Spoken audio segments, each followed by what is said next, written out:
Boy, howdy, cowpokes! It's a special stream because it's a special day. We finally launched Ghost of the Badlands fully. You can get any version of the comic anywhere you like. You can even get it at Walmart if you feel like wading through the sea of human detritus.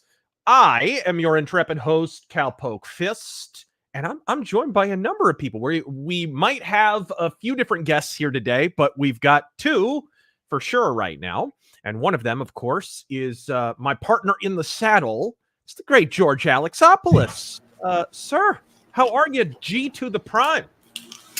Tired, but very happy to be here. Thank you. Yeah, you just got back in. What in the world were you doing? You were killing a man, I think. The corpse. I was watching The Living Dead. No, we were had to get up really early this morning. Had to take a family member to a medical procedure. And long story short, I haven't had a lot of sleep.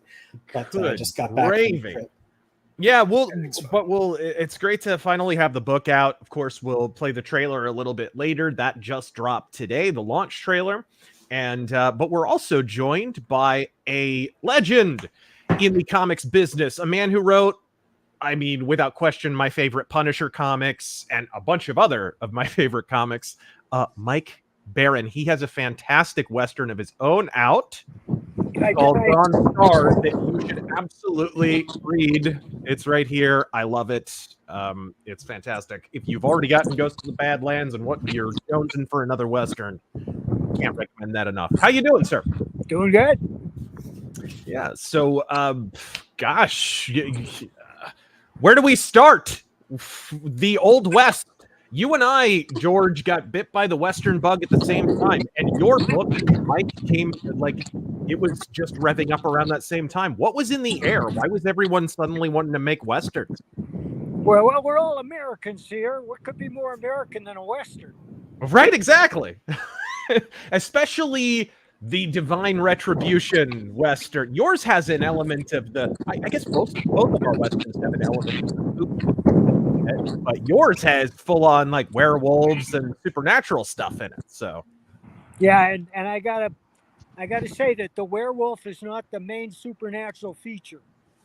Right, which is the best part. I mean, man, I dig your comic. I really enjoyed it. Thanks, sir. I dug yours. Yeah, this is the guy who drew it. So throw your flowers at his feet. Oh, hi, George. How you doing, Mr. Barron?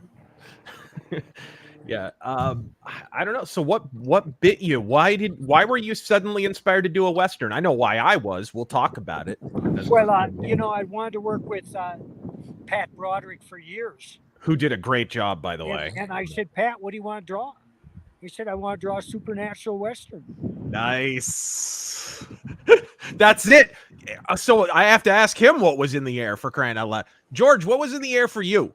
Because I just suddenly went down a rabbit hole of Westerns. And it's funny because I don't think I've talked about this that much. I used to hate Westerns when I was a kid. I used to hate their guts. Growing up in Phoenix, man, we had Western Sunday every other month, and everybody was running around in cowboy boots. It's not like that anymore. Now I miss it, right? But back in the day, it was rodeos every other weekend and whatever.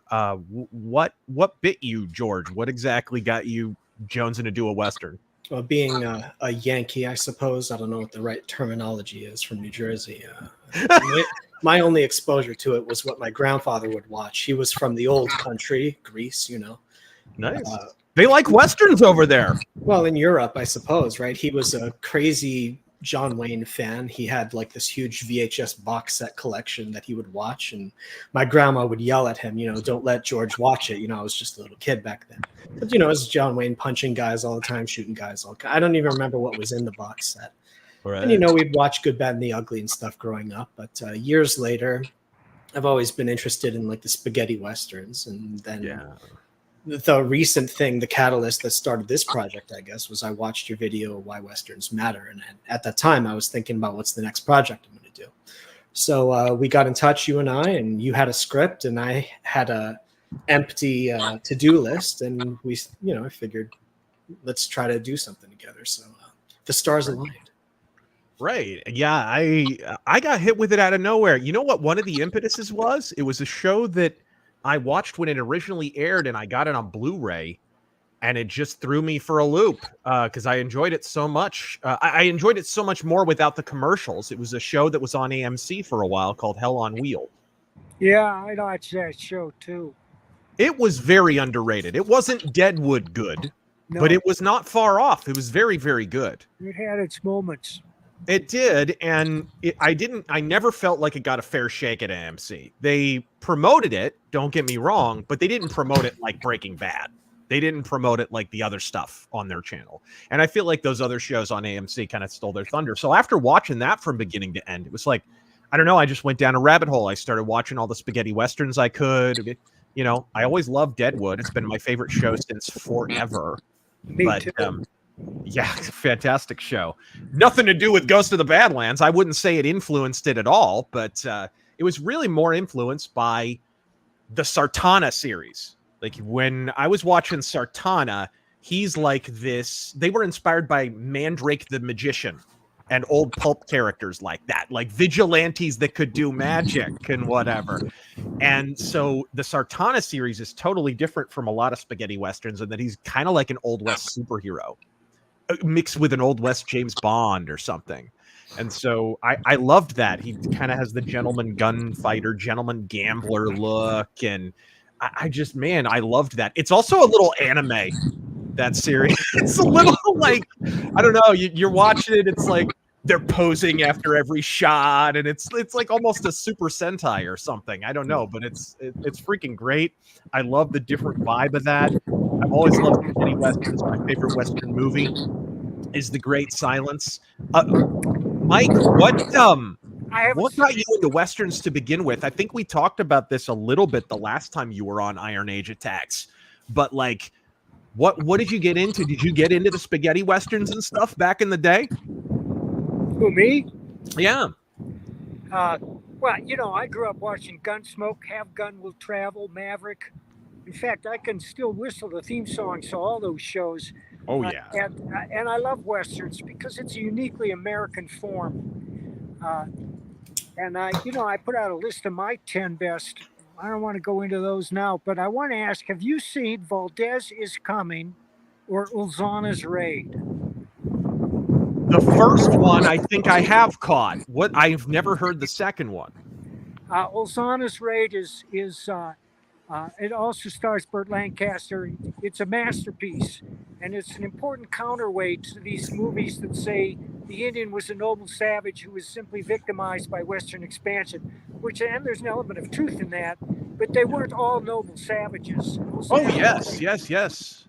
There's a great channel you can watch. I've been using some of it for research for the next volume of Ghost that we're kind of in the early stages of cooking up here. And it's a Navajo guy who's, essentially a storyteller, talks about Navajo history. And he talked about the earliest period that they know of in Navajo history is when they first got to the American Southwest, so the Arizona area. And there were already people there, the cliff dwellers, the Anasazi, and whatever. And they were all murdering each other. All of them. And the Navajo, one of the reasons the Navajo endured was because they were one of the few tribes who actually traded with whites and didn't have that much of a problem with them. There are Navajo warriors. They had their conflicts with whites. We know about the Long Walk and all that kind of the darker chapters in relations between whites and Navajo. But they were an exception. That's one of the reasons the Navajo got to have so much territory and got to kind of thrive a little bit over time. But yeah, it's pure revisionism, this noble savage stuff. And we're, without giving too much away, second volume definitely deals with that a bit. So have you seen Dark Winds? What's that? Dark Winds. No. It's on Netflix now. It started out on AMC. It's a story about the Navajo in the 60s, focusing on a tribal policeman. It's fucking awesome. That's great. That's great. Speaking of which, George, what have you watched, like any like of the more Native American what are like your favorite like westerns that you've seen today, even before? Well, I'm kind of a basic bitch when it comes to the westerns. It's the Sergio Leone trilogy and all. That's not basic. Those are great movies. Oh, Those they're are excellent. great movies. Yeah, I haven't plumbed the depths. I watched The Great Silence under your recommendation. Great movie. Crazy movie. Crazy movie. Yeah, I try to actually avoid, ever since we started the project, I've been avoiding like media of westerns, including, say, Red Dead Redemption. I wanted all my inspiration to be firsthand, if there was going to be any. And that includes things like going there, taking photos, finding used books, which I have to do again. This time, I'm going to specifically go to used bookstores. Nice. Find as much old reference material. I found old Civil War illustrations. I think I mentioned that in one of the previous streams. But oh, dude, as far as I just got back from like the bookstore the other day. Sorry to cut you off, but bookstore had this whole Western history section, and there was this one series written by an Arizona historian that was all about Old West Arizona history, and like, oh my gosh, it was all I could do. It took all the willpower in my body not to walk out with just armloads of this stuff just for research, and it was worse still. It was right next to the yellow Western Louis L'Amour paperbacks. So the whole like yellow Western paperback section was right next to it. I just about ran the key to my house through it. If there's a lot of reference photos and stuff, maybe you could point me to that store, and I'll mail myself stacks of books. We'll have to hit that up next time you come around. Yeah, I mean that's the kind of reference I think is okay. What I don't want to do is be. It's like the game of telephone. If I'm copying people who are copying other reference material, I don't think it'll be as fresh. Yeah. So I want to go as close to the sources as possible, including visiting the locations. We have a number of locations I put on my map. Where do you live, George? New Jersey. Huh. Yeah. So I'm gonna look at Mike's background over here. Look at him judging you with his majestic rolling western hills. Yeah. Look at this. Meanwhile, I live in a massage parlor, obviously. But yeah, I do intend to fly out there. I want to. I mean, there's the relevant locations in the script, but then I also want to see the surrounding area, just to get like, I don't know, peripheral flavor backgrounds. Like, I don't want it to just be flat Badlands. I want hills and trees. I didn't even know Arizona had trees until a year ago. You know? Lots of them, and they're pretty. Yeah, big. Specifically, the Flagstaff area. It's like a completely different ecosystem. So again, I had to see that with my own eyes to even know that. Yeah, absolutely. And it's cool because the Arizona Badlands, a lot of people don't realize Arizona even has Badlands. It's actually an interchangeable name for an area called the Painted Desert, which is without question one of the most jaw-dropping desert locations in the entire country. It's, I guess, through erosion and years of whatever, right? Whatever happened on a mineral level, there's just these majestic kind of sweeping mountains that are kind of smoothish. They're not like super rugged, but they have layers and layers of different colored sediment from all the years of erosion. It's just drop dead. And it's an entire area. It's right next to the Canyon Diablo meteor crater, not far from Canyon Diablo, Arizona. A lot of people don't even know Canyon Diablo, the location that provides most of the setting for the first volume, at least, is a real place. And the meteor crater that everyone knows about in Arizona is actually named after it because it was the closest settlement to it at the time. Actually, speaking of which, why don't we just show the trailer? The book is out. Then we'll do a little giveaway because today, folks, if you stick around, you'll have an opportunity to get some color paperbacks here. And if you like as well, a nice deluxe hardback black and white version, and maybe even a black and white soft cover here. So we're going to be giving these away a little bit later. But for now, let's go ahead and show this trailer, if I can figure it. This is the first time I've ever used StreamYard, by the way. I'm a total boomer. So here we go.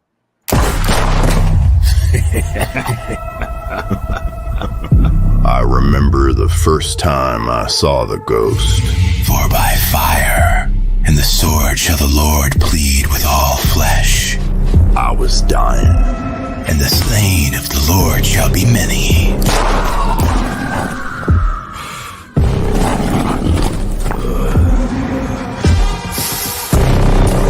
I have heard tell of your exploits, Redstone.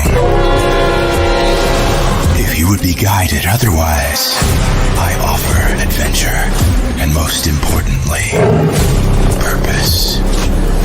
The only price I demand is Christian obedience. For the law is not made for the righteous man, but for the lawless and disobedient, for the ungodly sinners, for the unholy and profane, and he that murder any man shall surely be put to death.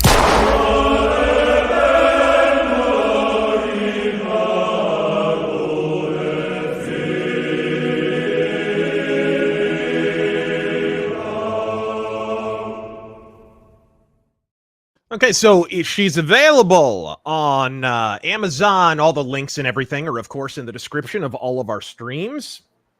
It's available on Amazon. It's available at Barnes & Noble. It's available, for crying in the rain, at Walmart. And, of course, from our publisher, Arkhaven Comics. Yeah, I know you have to go pretty soon here, Mike, but you want to tell us about your second volume of Bronze Star, which you're deep in right now, right? You're rolling with that at present. It's already about 20 pages in. It's going to be another thick volume. For inspiration, I looked to supernatural monsters of the Northwest, and you would not believe. I saw a little something I recognized, by the way, in some of those pages, so I'm excited. Yeah, I mean, there are a lot of them, enough to keep going. But I wanted to say what I liked about your book was, first of all, your illustrations, George, which are like nobody else's work I've ever seen, and grab the eye. And Fist, your work on the language, to create a new language for your character that was unique and yet resonated with echoes of things we've heard in the past. I thought that was very impressive. That language will stay with you. Thank you very much, very, very much. That means a lot coming from someone whose work I respect as much as yours. And speaking of which, if you want to check out his work, this is a great, especially keeping with the Western theme. I could recommend his Punisher comics till we're all blue in the face and fall over. But if you're looking for any of my books, you can get them at baroncomics.com. Yes, sir. baroncomics.com. Hit him up. And I know you have like a flight to catch or something. So no, we got to go to dinner. Oh, okay. Well, but thank you for dropping in. Thanks for having me, guys. We very, very much appreciate it. Yes, sir. Okay.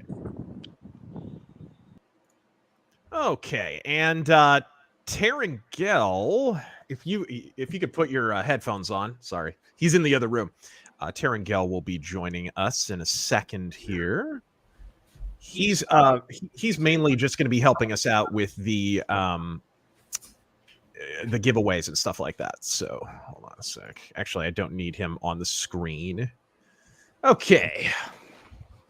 But yeah, we should probably, before we get into like giveaways and whatnot, we should probably just straight up talk about like how all this came together. I mean, on your end, you were jonesing for a Western. I was jonesing for a Western. In fact, I had like the treatment for this in just kind of broiling for years and years and years, right? Like it was just kind of one of those, I had written up like, I don't know, 3 paragraphs of the thing. And incidentally, the little 3-paragraph kind of description wound up being at the front of the book, like the little Canyon Diablo 1896, like that. It was almost word for word. I only changed a few things when we wound up publishing the book. So one day I was just seized by inspiration. I'm sitting at my computer anyways, and I'm like, well, shoot, I'll open a Google Doc real quick or whatever and knock this out. And then I kind of put it on a shelf. This was years ago. I don't even remember when, 2014, 15, 60 years ago.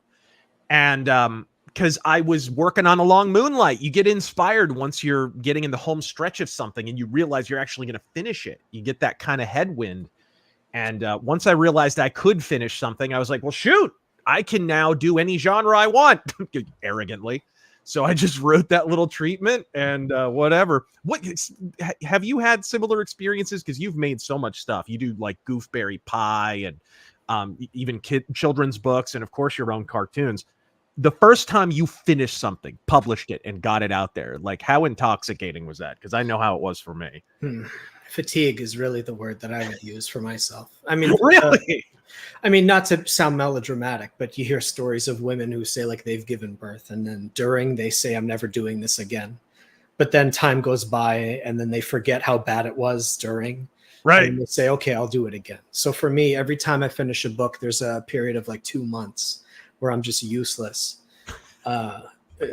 Like I can tell you stories, but I guess this isn't the time or place. But right. Every time I finish a book, I could show you the scars on my wrists, but my scars can't be seen. You know.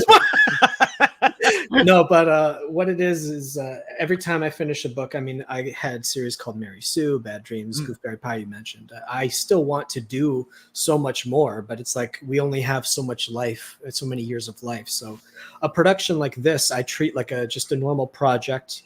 We get the script, and I kind of compare it to like how they would do film production, pre-production, which is what we're doing right now with book 2.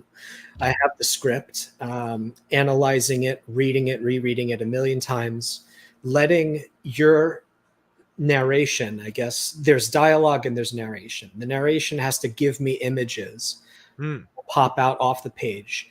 And then I do my best to capture them. Like say there's the opening scene. I guess I won't say what it is, but as you're writing it, as I'm reading it, I'm seeing camera angles either that you have listed, or if they're not listed, I start making it up. Right. What are the facial expressions? What are the poses? What does the lighting look like? So pre-production, the thumbnailing is a lot like you're trying to daydream and then take photographs of what the images in my head look like, and then try to put them as quickly as possible. Anyway, but yeah. So well, and you also came out here ahead of time to, actually be on. I don't know exactly where you went. You went out to what, Two Guns and Flagstaff. And... I went northwest. I don't remember what that town is called. And then I hooked around to, I could look at a map, but I hooked northwest around and back up north to Flagstaff. So that was, I can't remember the town's name. Sedona is in Sedona? Is that a name? Oh yeah. Sedona. I don't remember. Sedona's gorgeous, but sadly infested with Californians. That must have been it. Yeah, if I look at my map, I could tell you. But yeah, I went all around. I drove as much as I could. The area south of Flagstaff was like another planet. I've never seen anything like that in person before.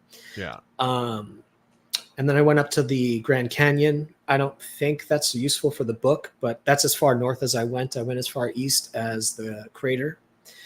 Yeah. Spent some time in Flagstaff, not enough time, so I'll have to spend more time next time. Mm-hmm. Taking as many photos as I could, talking to people, trying to get my hands on resources. Just anything I could use. I tried going to Canyon Diablo, the actual town, which doesn't really exist anymore. Not really. It's a blip on a map.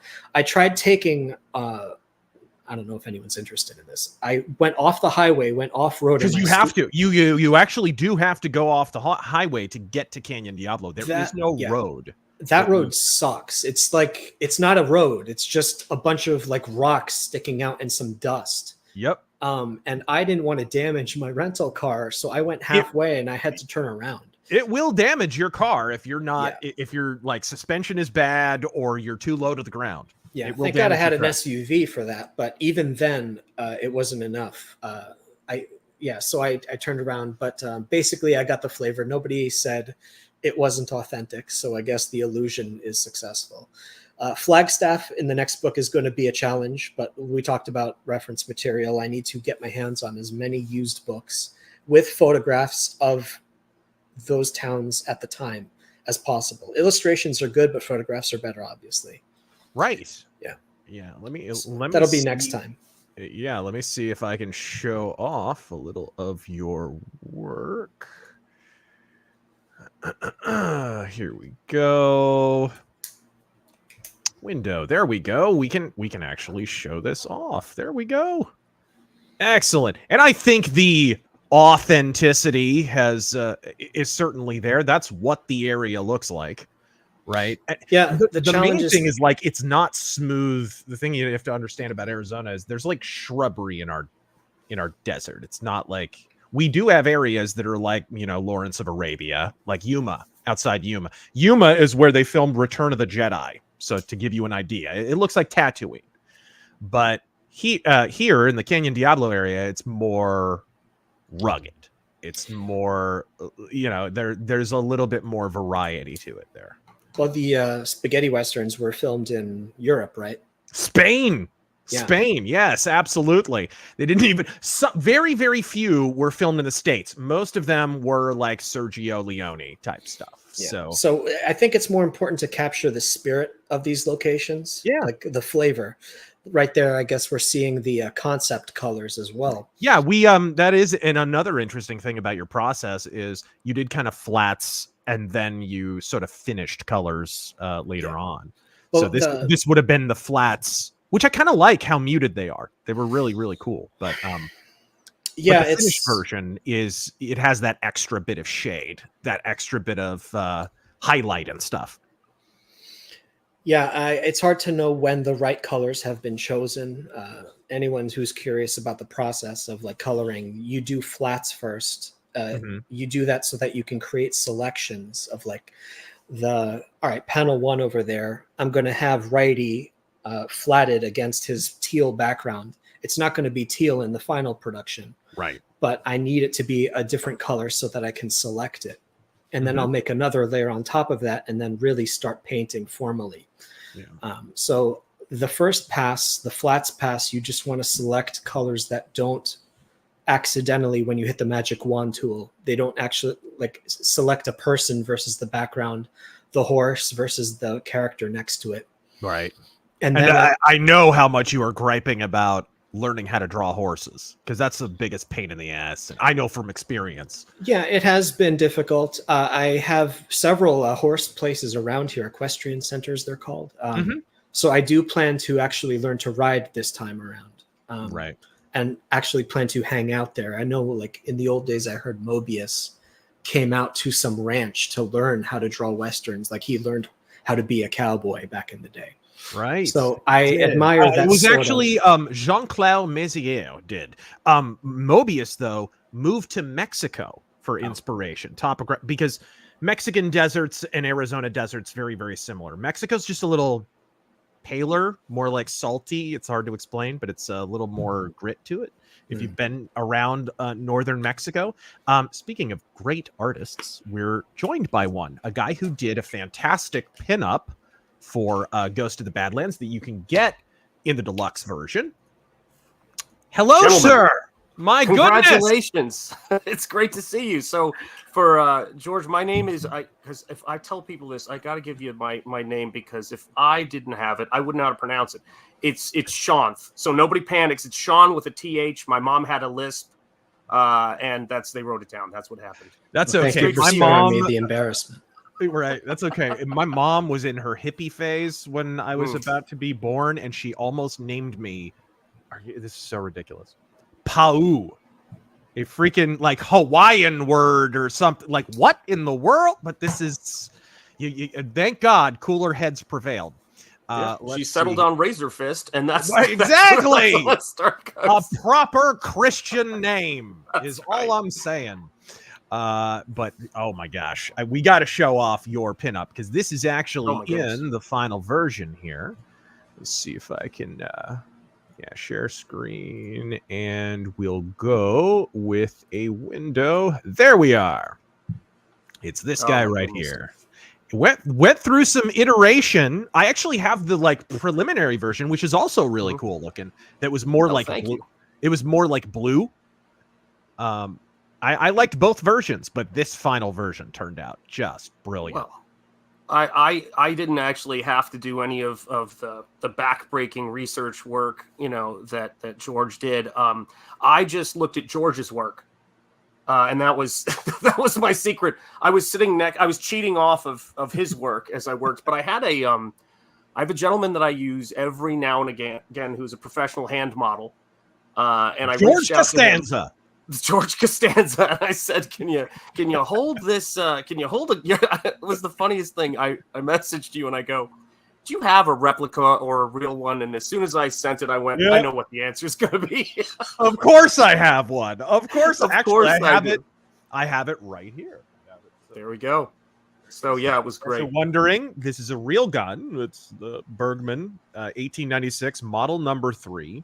Don't worry, there is no ammo for this thing, so this is completely safe. Not only is it not loaded, it couldn't be.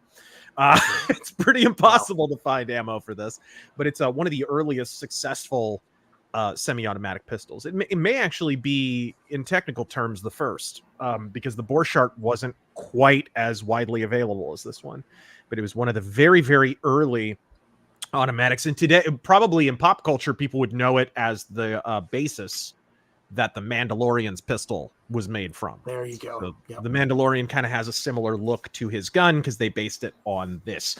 And that has caused prices of these to skyrocket. So thanks for that one, Disney Plus. I appreciate it. It was if I had to sell it, to work on that and to get that reference. And it's so funny. George, I live on I live about 2 or 3 blocks down from Charles Dana Gibson's grandfather's house that he used to visit in the summer. So the Gibson girl, those famous illustrations. And I found myself thinking about Gibson's work when I was looking at your pages, just the way that you let things breathe, the hairstyle stuff you do. It's just gorgeous work. And of course, we had met each other because I had read your 2 novels and done some paintings, just for fun and put them on Twitter. And that's how you and I met, Razor. So pretty amazing. Yeah, this is actually, I'm going to show off the little the rough that you did, because it actually was pretty cool too. It was slightly different, but I think it was also a cool idea. Let me find that for you. I apologize, guys. This is the first time I've ever used StreamYard. I am the boomer to end all boomers. But yeah, it was like this. It was more like ghostly white and blue and gray and kind of a steel gray look. Pretty cool. Pretty cool. Would make a cool kind of idea for a later piece or something. I'm game for Charles Dana Gibson, Sean? Charles Dana Gibson, yes. This guy is out of control. That's my stuff highest doesn't look praise. anything like this, but thank you. No, this guy's awesome. We should probably talk about like the artistic influences. First, we should probably do a giveaway though, because we got some free stuff. So if you saw the trailer and you want to get in on the Ghost of the Badlands, what you got to do is in the chat. We're going to be monitoring all the chats. We got Rumble, we got Twitch, we got YouTube. You just got to tell me, because there's a falsehood out there about what he did. A little bit of Old West trivia, and I've mentioned it on stream, so you guys should know this by now. What gun did Wyatt Earp use at the OK Corral? That's all you got to do. What gun? What gun did he wield at the OK Corral? People, movies get it wrong. Just warning you ahead of time. What gun did he use at the OK Corral? Tell us in the chat. Whoever gets it right first is gonna get this beautiful color edition. You can't tell from my camera of Ghost of the Badlands. This, by the way, is the edition from Indiegogo. It includes the story, the prose novel, little 3-chapter novella thing that I did called As Wax Before Flame, which includes some of my illustrations actually in it. So if you want a version with that in it, then tell us right there. I just realized this is the color version right here. There you go. Thank you. So, there you go. Much appreciated, bro. All right, cool. Taryn, it looks like, hold on. Someone got it first. I noticed when they said it. Mr. White on YouTube got it first. So congratulations. Taryn Gell will get with you. Actually, what you need to do is message us Facebook.com/rageaholic rules. Message us on Facebook, and we will get you all squared away as far as your contact details. Terengel is on top of it. Thank you very much for joining us, and there will be more giveaways as we go on. Don't worry if you didn't win that one. Don't worry.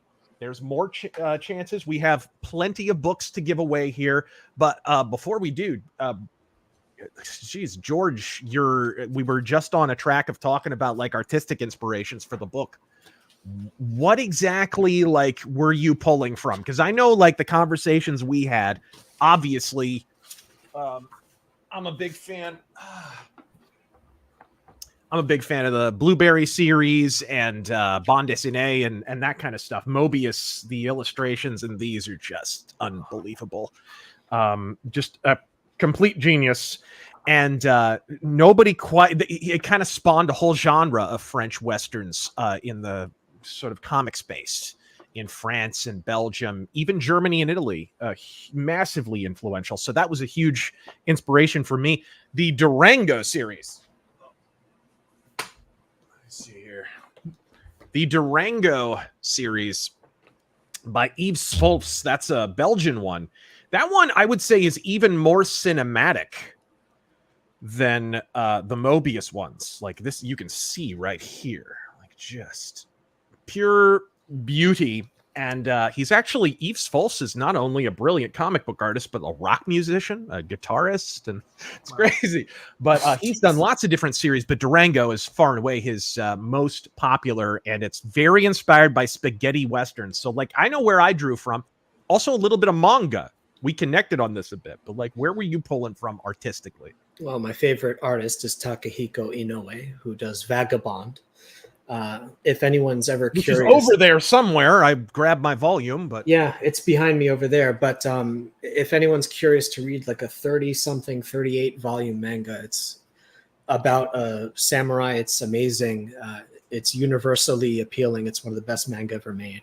Obviously, I like Kentaro Miura, who does Berserk a lot. He died, unfortunately. And then I was looking at old Civil War illustrations from like the 1800s. I was trying to pull from all kinds of different directions except the common ones. So, right. I mean, the best thing I could do was go out there and pull out my sketchbook and just start drawing what I see. Unfortunately, I didn't have a lot of time last time. Right. As far as style goes, I just did a lot of pen and ink, like this kind of thing, crosshatchy, brushy. Yeah. I tried to do as much as I could as far as, well, because early on we decided to do ink, which is not something I usually do just to save time. But in this case, I wanted to go direct to ink. Well, in book 2, I want to go direct to ink for sure. But the idea is, what if I was a guy who was actually there at the time that this was filmed, whatever. 1890s Arizona. If I'm a guy with a sketch pad for some newspaper and I've been sent there, I want to draw the book as if I'm that guy. I think authenticity is something that, because these books are more expensive, because they're less quantity, right. How do I put this? If it's a premium product, I want to offer a premium book. I just want to go a little extra, give people a little something extra that, maybe I'm just talking out my butt, but I don't want to do a comic that you could just find on the shelf at your local bookstore. I want it to be something that you would find at a used bookstore that's 50 years old, 100 years old, and it's like, wow, I just found some treasure that no one else has ever seen before. So I wanted to go as far back in time as possible as far as style goes. But unfortunately, a lot of my cartoony sensibilities came through. The whole book is drawn digitally, but I wanted to give the impression that it wasn't. Right. Well, that's not 100% true. Like I'll do, for instance, I got some watercolor tests here. I don't know if they're showing up. Like I wanted to do things like this, where I just took a block of black watercolor. But these are techniques that if I was that proverbial journalist, where I got some other stuff. I don't know if this is even coming through, but like if I had a brush and watercolor, this is the kind of thing that I would do. So I want it to feel like that. I think that's, because this isn't like some monthly book that's coming out, rapid speed, I want to take the extra time to render something that is timeless, let's say. Right. That was the whole thing was, I don't know, Shanth or George, if you guys feel this way, but I think one of the biggest things afflicting American comics is they're taking longer to come out and they feel cheaper. Like it's bizarre. It's like you'd think with the extra time they're taking, they'd get better, but they're not. Yeah. Right. Meanwhile, there's a million reasons why that could be. It could be the editor is hurrying some poor foreign artist in like Indonesia along, and it's like, just hurry up and deliver this as fast as you can. And like one thing that drives me insane is copy pasted panels, where you'll see like maybe they'll kind of change the mouth or something, but it's the same exact panel, same inking, everything. And it's like, are you really, I want to yell at the artist. Did you really have that little time that you have to copy paste multiple panels? Oh, I hate that. I hate But to me, it's like, I mean, maybe I'm speaking a little too strongly here, but No, you're not. Yeah, I find it insulting. Like I would rather a book be a little late, which book 1 was late, and that's totally on me.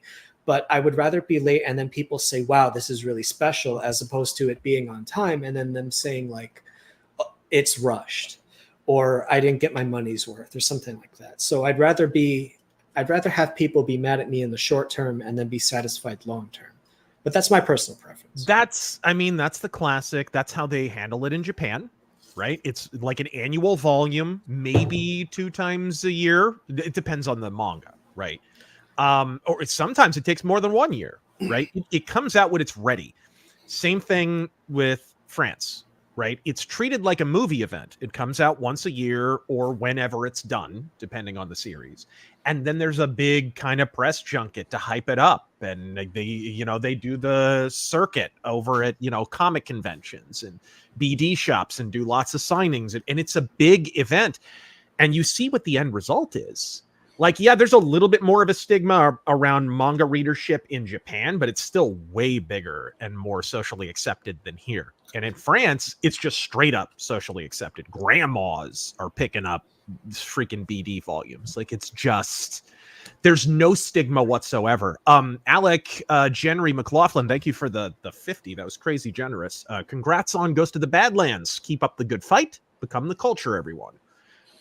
Don't cry about the culture, folks. Become the culture. If you have a story to tell, first off, kick your own ass to make sure it's good as humanly possible. Yeah, I was going to say earlier, the rules are different now, especially with something like what we're doing. It's the indie world. We're not having to stick to a monthly schedule, although that would be amazing. I think what we're sort of doing is a demonstration of what can be possible if 1,000 artists and writers got together and just made books on their own schedule. Let's make the best books possible. Maybe there's less money to go around per person, but the culture in general wins because we have 1,000 really fresh, interesting books from 1,000 different creators, all working on their own schedules. Yeah. And it's really hard to make a book from scratch. Like, I used to print my own books in the other room over there and staple them and cut them by hand. And the only reason I don't do it is because we had so many books this time, I couldn't do it. But that's the sort of brick and mortar attitude, the frontier spirit, if you will, of indie comics that I respect so much. But I don't feel beholden to a schedule aside from we promised this book was coming out. And it will come out, and with the next one, obviously it's going to have its own scheduling problems. But I feel like it's going to streamline a little bit more because we knew going in, you and I had the conversation, like things are going to go wrong, because it's the first time we're doing this. It's there's scheduling challenges. I mean, like I know what to do differently this time, but the book is longer, so I don't know what that's going to do to the schedule. I'm going to the script. What was the script to start with on the first one? 60 something pages. 16. I don't remember. No. 60 something pages. It was something like that. It wasn't that long. I had reformatted your script differently. Right. So the way that I format my scripts, mean, this is just inside baseball. I don't know, who cares. I don't remember the final page count, but I think if the final book is 104 pages, I would guess that it was around 25 written pages. This new script is 42 written pages, which by my calculations, I draw about 4 pages per 1 written page. So that'd be like 180 drawn pages, something like that. Right. So that's more pages. But if I do direct to ink, like I'm planning, and I have some other tricks up my sleeve that I'll talk about another time, I suppose. Oh, there you So go. I will not be doing pencils this time. I'm just going direct to ink. So I'm just going to do like stick figures. Like I actually have some illustrations here. Oh, nice. I'll show my sketchbook in a little bit. Oh, Sorry. so like for instance, you've got, I don't know if they're showing up. So like sort of musculature, like, right. So like I'll just paint characters Gesture, directly. essentially. Gestures, like half, I call them sausage figures. They're not skeletons. They have muscle on them. They have no faces. And then I'm just going to work out the details in ink. That's the plan this time. And if we're doing color, like we were talking about, that's a whole other can of worms. Right. But there's a million different tricks. But the important thing is that when someone cracks the book open, I want them to just flip through it and go, wow. That's, for me, that's the only thing that makes me buy a book, period. I don't read a lot of comics, actually. But if I go to the store, I'm flipping through, and then something has to grab me, and then I'll read it. Yeah. Vinyl Morpheus has got my copy of Ghost of the Badlands a while back and was just blown away by the line work, and the story was just the sort of Western vigilante story I wanted. Great work, lads. Hope you reunite for a noir next. All right, sweet. I'm not opposed to that. I have an idea when The Shadow is going to go into public domain in like a year or two. I have an idea for a story.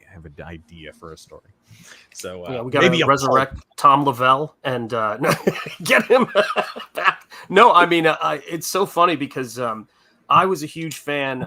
For those of you guys who don't know, I believe that's your favorite shadow artist, if I'm not mistaken. Tom Lavelle, yes. Or Paul Orban. They're both amazing. So it's weird. My favorite is I love George Rosen's stuff for whatever reason. I love his colors. They're so lurid and they're so fantastic. Yeah. And then, but I got to say, I came at Tom Lavelle's stuff from, the painted space. He's way more famous for that. Actually, George, I bet when you were looking up Civil War art, you probably came across Tom Lavelle and didn't even realize it. He is so famous for the Civil War paintings that he did back in the day. Some of the most ubiquitous, like, Battle of Antietam paintings and whatever are Tom Lavelle's. That's what he did after he got out of pulps. And that's the mercenary illustrator. Like, I miss that. Like, I miss that so much. That whole class of illustrators who could just, Ray Kinsler and people like that who could just do anything. Well, you said it really well before when you were talking about what's going on in the comic book industry. I think we can't overstate the importance of taste and the people who are looking at the work, right? The people who you have to find artists, you have to have an eye. So, and I just noticed that's up. But when well timed, sir. When I'm looking at work and I'm talking about, different things, I was watching Razör's stream. This is what led to me getting into his work. And you were talking about Pulp. You were talking about all of your favorite artists. You had incredible understanding of the history of this art form. And so when you were name dropping Tom Lavelle, but you have to have a sense of what quality work is in order to be able to, to be able to spot it. And I don't think a lot of people who just don't have that eye. I think more of those folks who don't have the eye are working in the mainstream than ever before. So they can't tell the difference between what's great and what's not. And I think that you really have that sensibility with writing, with story and the history of it all. You have all that in your head. And so that's what makes watching your stuff fun and what influenced, I got into Solomon Kane because of you. Yeah. This story is kind of just Solomon Kane in the Old West. A lot of people identify the Shadow inspiration, and really it's not the Shadow, it's a whole class of pulp vigilantes from that same period that all kind of had the same thing going on, right? Back in the day, in the 30s, because superheroes weren't really a thing yet, if you were going to make a character who fought crime, you had to suspend disbelief, right? Because Al Capone is gunning people down in the street. The cops, an entire police force, can't take Al Capone down. They wind up having to bring him in on unpaid traffic tickets and taxes, right? So how's one guy going to take down Al Capone? So the pulp writers had to come up with, some kind of way to explain that. So the way that they kind of landed on was, well, he doesn't do it alone. He does it with agents or people who help him and sidekicks. And the Shadow isn't just the Shadow, even though in the comics it's usually just him. He's got a whole bunch of agents in all walks of society who are feeding him information, who are getting into areas that he can't get into, so that he can always be one step ahead of the criminal. It's like a criminal who uses it's a hero who uses the tactics of criminals in order to overcome evil. It's kind of the idea. And that was a whole bunch of pulp vigilante. Actually, probably the biggest inspiration wasn't the Shadow. It was a pulp called Ghost Super Detective. And actually, shoot, I could show you this. It didn't even last that long. It was in the early 40s or something like that. And really, really cool. It was like a magician sort of pulp detective, and he had this skull mask on that he would wear all the time. And there we go. Yeah, I got it right here. Let's see if I can show it or if it's gonna work or not. Oh, there we go. Yeah, it was like kind of a one and done, but I really, really dug it back in when I first started getting into pulps. Like this, you can see him. He's got like the skull mask on and what have you. It's just a more direct style of storytelling, right? It's more of okay, we cut right past the crap. We don't worry about the internal travails of the individual. There's so much more backstory to Righty Redstone, our proxy hero, than is in the story. So much more. I wrote out a whole backstory for him. But you instantly know just when the ghost is writing the letter to him about, I have heard tell of your exploits and ignominy, Redstone. Like, I already know who you are. You're a fallen creature. That's all you need to know. You don't need to know about, his military history and how he was a good man at one time. Like, that's not stuff that you really need, honestly. So I definitely am more into, oops, there we go. Oh, nice. I definitely am more into the leaner style of storytelling. People think, I guess people would have assumed, I've actually heard this of Ghost of the Badlands. Like, I thought you were going to ramble more. There's going to be more dialogue. It's like, why? That's not the story I want to read. Why would it be the story I want to write? It doesn't, right? I don't need that. And also, I don't know if you guys agree, as fellow artists, I don't think the writer is the primary storyteller in a comic. I think the artist is, personally. Well, comics is a very different medium from prose or even radio plays, film. It benefits the medium to take advantage of. There's so much you could tell going all the way back to silent films. Like, I was looking at Buster Keaton not long ago. And he actually went out of his way to cut as much dialogue as possible out because they were using title cards back in those days. Right. So I actually lean towards, and a lot of manga artists, at least older manga artists, lean towards the idea of we need to cut out as much dialogue as possible and compose the page in such a way that one panel leads into the next so naturally. Like, for instance, there's a little more space vertically between panels than horizontally. And that's something manga artists do that I don't notice a lot of Western artists, just to make it more, to tap into that reptile brain of like, how fast can I look from one image to another, going all the way back to like hieroglyphics, where they didn't even have the written word, but we're going to tell you a story through sequential pictures. Which cinema later picked up on. Hitchcock talks about, like, if you take one image of like a beautiful woman. No, he started with, if you take a kid holding a balloon and then Hitchcock cut to him smiling at the kid, it's like a wholesome juxtaposition of, oh, he's looking at the kid and smiling because it's a cute kid. But then if you take that same image of him smiling, but instead put like a hot woman, and then he's smiling, now the context has changed and he turns into a pervert. But so that happens when you're analyzing a script for Ghost of the Badlands 2 or any script that I don't know if a lot of Western artists do these days.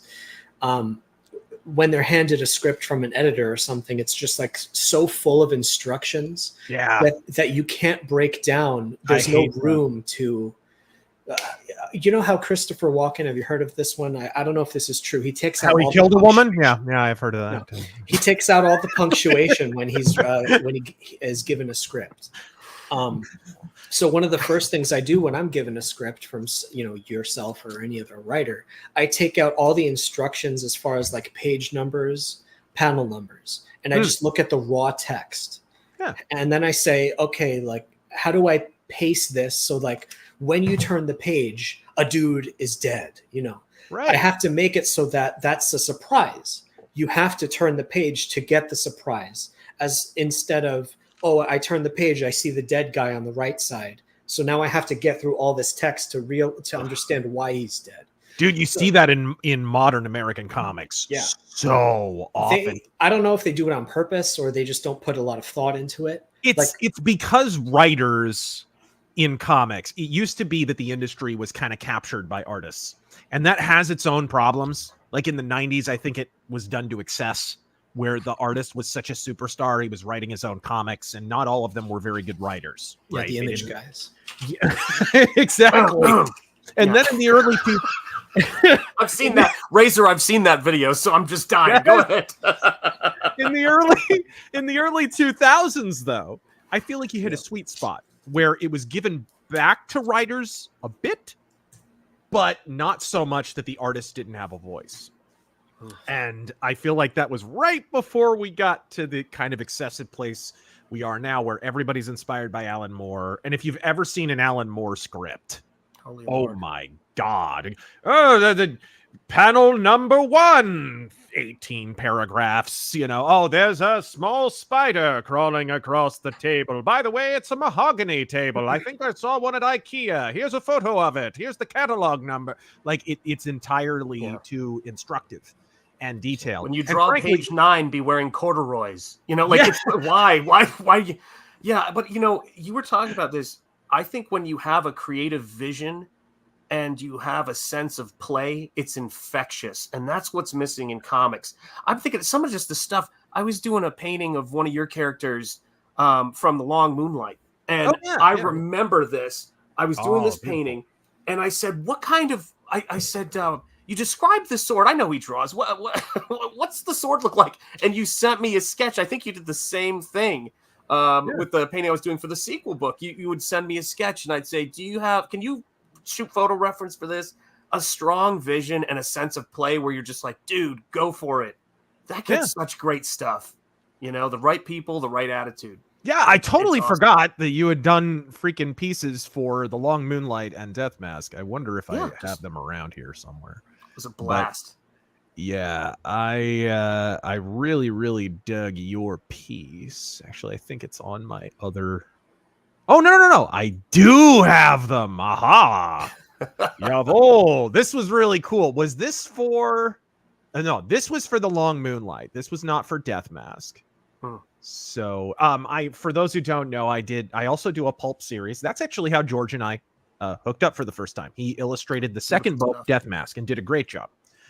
And then we wound up hooking up for a comic book project. So, all right, let me see if I can figure out how to share and not totally mess up. There we go. This was the piece from The Long Moonlight. Yeah.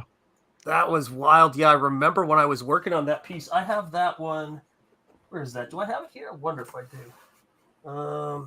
Oh, yeah, I do, actually. And I think this is the one you were showing. That's the one I was just showing, yeah. So I was looking at a lot of George Rosen. I got to a very particular moment involving that character that also informed a piece I did for the other book where my jaw hit the floor.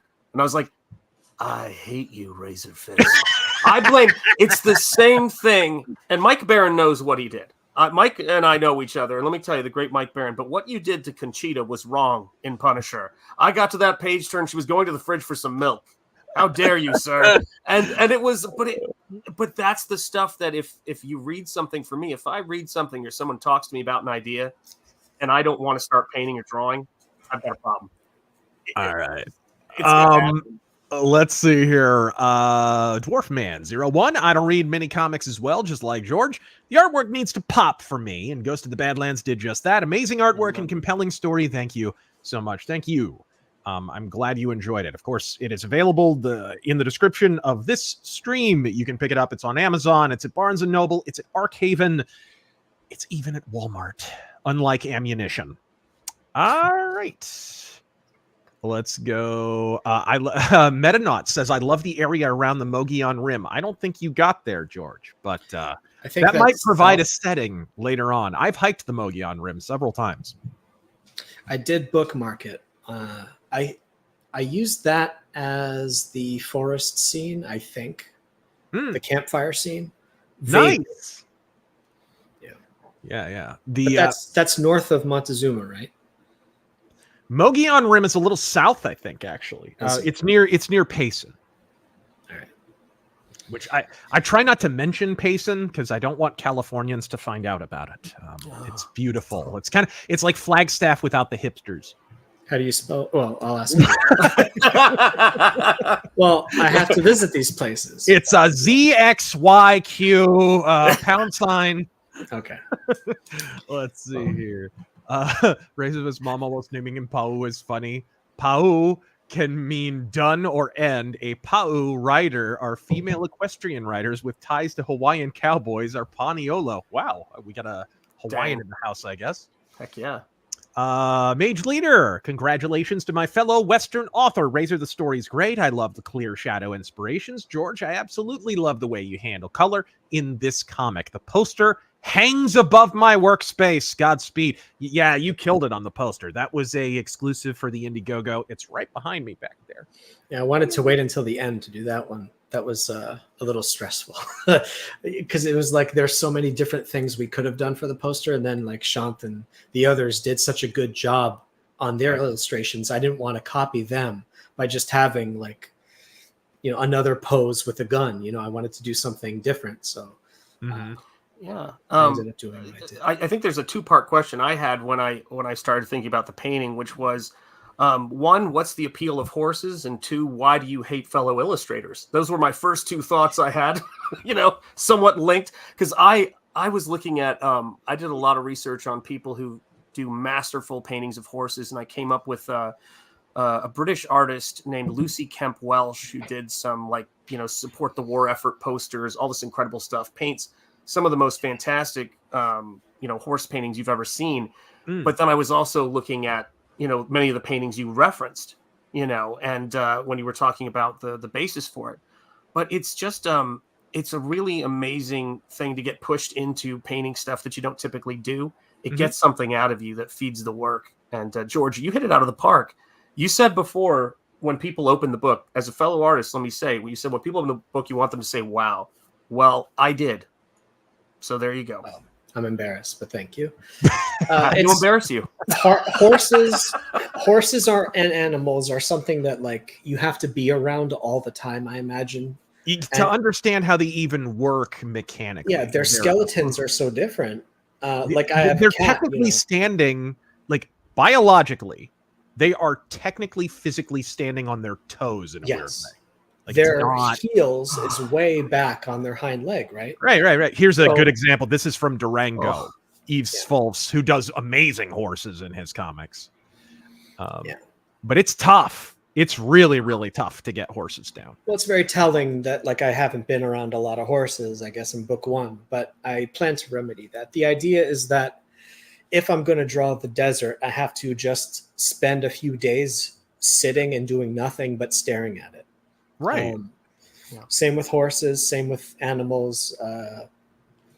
Guns were hard for me because I haven't been raised around guns. Luckily, I got to check out some of yours. We took a lot of pictures, so that helped. Yeah, the reference. In fact, if this looks familiar, it's basically Reddy Redstone's holster and gun.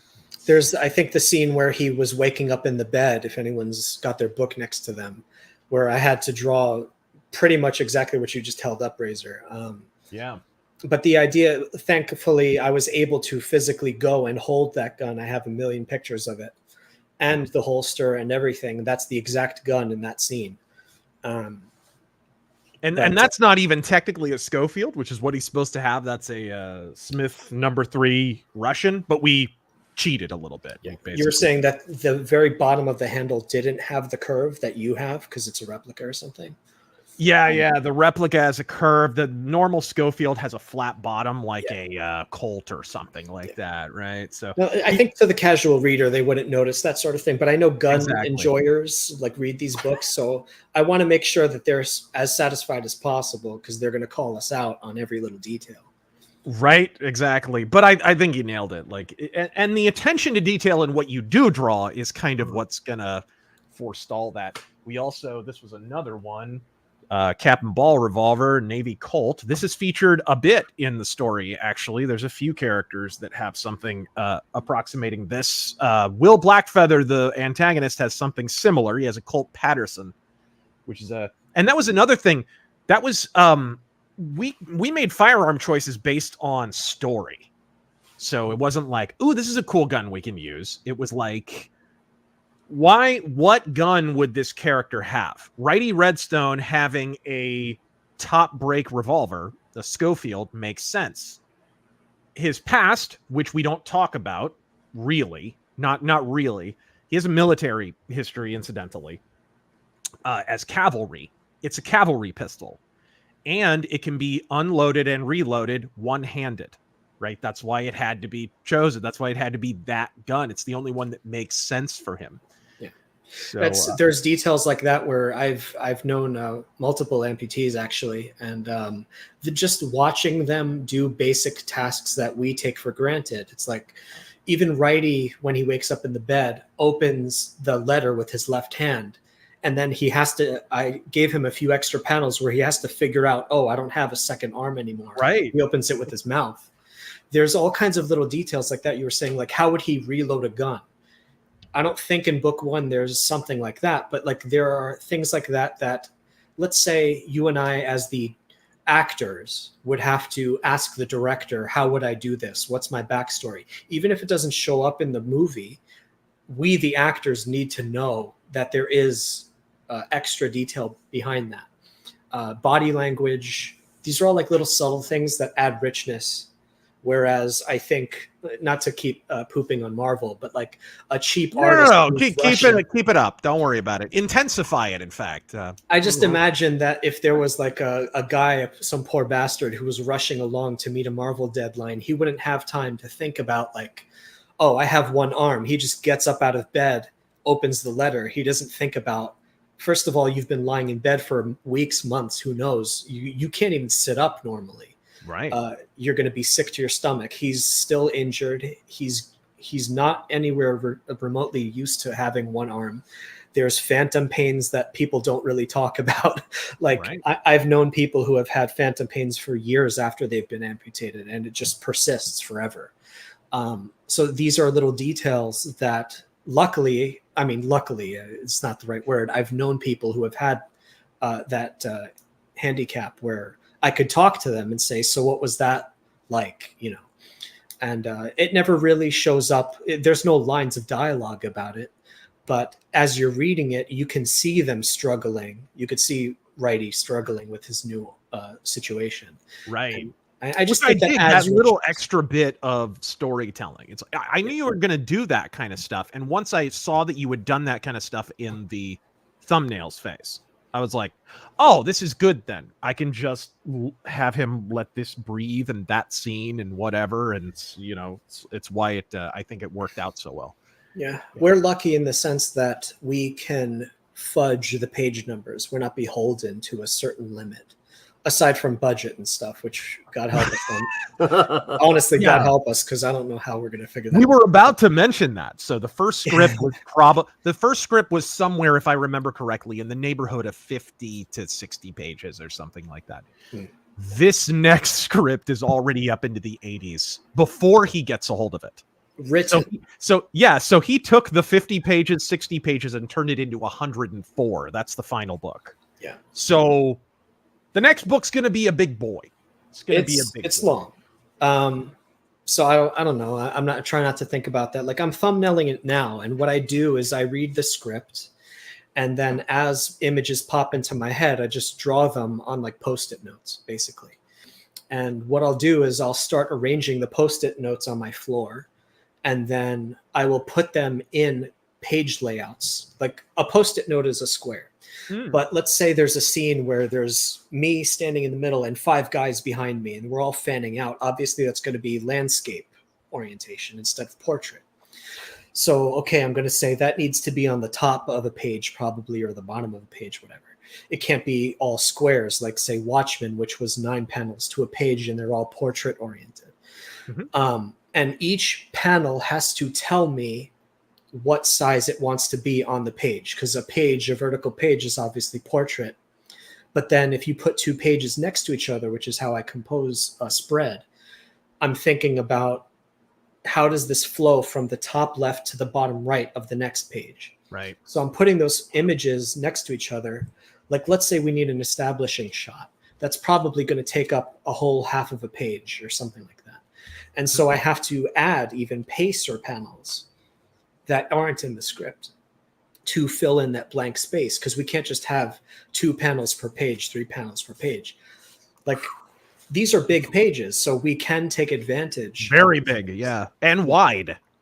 Yeah. So it's sort of like the script is speaking to us. It's telling me what is happening in each panel, each break. Every time you hit the paragraph button, the enter key, that to me is a new panel. A new idea, something new is happening. You can't combine certain panels, or like right there, he's holding the gun, he's lowering the hammer, which I didn't even know last year. You have to be holding the trigger to lower the hammer. Right. I didn't know that. You can't even think about owning a gun in New Jersey at this point. No, God help me. I'm trying to get out of here. But these are little details that are in the script. Each panel is its own beat. Each panel has to be arranged with the other panels, and they sort of speak to each other as far as how does each panel, like when he gets shot there, that can't be a small panel in the corner of a page. That's half a page. That's dramatic. It's called in manga, they call it a key panel. All the other panels around it have to support the key panel. Right. So yeah, we're constantly analyzing the script, and it is telling me what the pages are going to look like, which is how the page count ends up ballooning, which you can't do if you're working for Marvel, because they have a strict page limit. And I think that's to their shame. But that means we have the advantage as far as Are you going to give us a quick shameful display? Oh, what they're doing is shameful? Yeah. Shameful display. But yeah, you're going to end up in Japanese hell. A disgrace to your ancestors. I've always said manga has the advantage as far as composition, because they are using Buster Keaton as their North Star, instead of, say, the Marvel slop that's coming out now, the movies, which is just nondescript crap as far as I'm concerned. I won't even watch them. Right. We are well removed. It's funny, you hear current Marvel artists talk about the Marvel method, and it's like, what Marvel method? You don't even follow the Marvel method of Stan Lee anymore. You don't even know what you're talking about. For those who don't know, Stan Lee kind of tripped and fell into an innovation of genius, where he was writing like 15 different books at the same time. He couldn't possibly sit down there and panel by panel write out every single thing. So instead, he would roughly outline, okay, here's what the plot needs to be. By the middle of the story, this needs to happen. By the end, this needs to happen. John Romita Sr., go be a genius. And he did. It wound up with John Romita Sr. becoming a co-author of that book and having a ton of agency. And then once that was done, he'd hand it over to Stan, and Stan would go balloon by balloon. Okay, what dialogue would fit here? Seems backwards. But again, I'm a strong believer in artist is a massive part of the storytelling. So it was like Marvel reoriented back to what comics should have been to begin with. Really. Well, even going as far back as Kirby and Ditko, they were talking about doing the same thing as well. They even had content that Lee would have to like edit out because they were going in directions that he didn't even intend. Right. But that's a case of letting the story tell you where it wants to go. And then sometimes the editor has to rein the artist back and say, all right, you're too many pages. We have to rein it back a little bit. Right. But that's the strength of comics is if there's someone like a storyboard artist at their desk, they have to analyze the script. Like, Shant, if you read the script that I'm reading, you would probably execute the pages completely different from me. And I think that's fascinating. It's almost a shame that they don't do that more often, where like multiple artists aren't working on the same script and have completely different interpretations. Yeah, that's the excitement of it too. You know, that's the excitement of looking at other people's stuff. The weirdest thing to me is when I think about somebody having a book collection of stuff that looks only like their work. You know, that's like having a bunch of photos of yourself on the wall. You know, it just kind of strikes me as weird. Like, I just got a book on Margaret Brundage, of course, from Weird Tales, one of the first, you know, illustrators on that. But when I sit down to do Nosfero and I'm working on that book, you know, it's something I'm writing and illustrating, but because I'm doing both of those things, I realized at a certain point, much like you realize what works for you, I paint my layouts, and that went with the Ghost of the Badlands painting I did. I paint layouts, I paint sketches, sometimes I paint one-ups if I'm trying to figure out something like horses. And it's a wild if you feel thing. like going clinically insane, right? Yeah, but it's great because the thing about it is, like, particularly with Nosfero, someone said to me, "What's the time period you're going for?" And you guys will know what I mean when I say this. I'm trying to do a period piece in the sense that that was done in the 1970s by Hammer Films. I'm trying to do something. It's not the time period. It's how, you know, Jack Asher would do his lighting of this red and green and blue on either side in the 70s. And then everybody goes, oh, like the Basil Gogos, you know, kind of approach to doing things like that. But it's and guys, yeah, I was going to say this too. So I've got Nosfero on Indiegogo right now, but one of the things, I don't know if I even mentioned this to you, Razör, is I just did one of the things on my campaign is an art only edition for nerds to just see the paintings, no text on it. Right.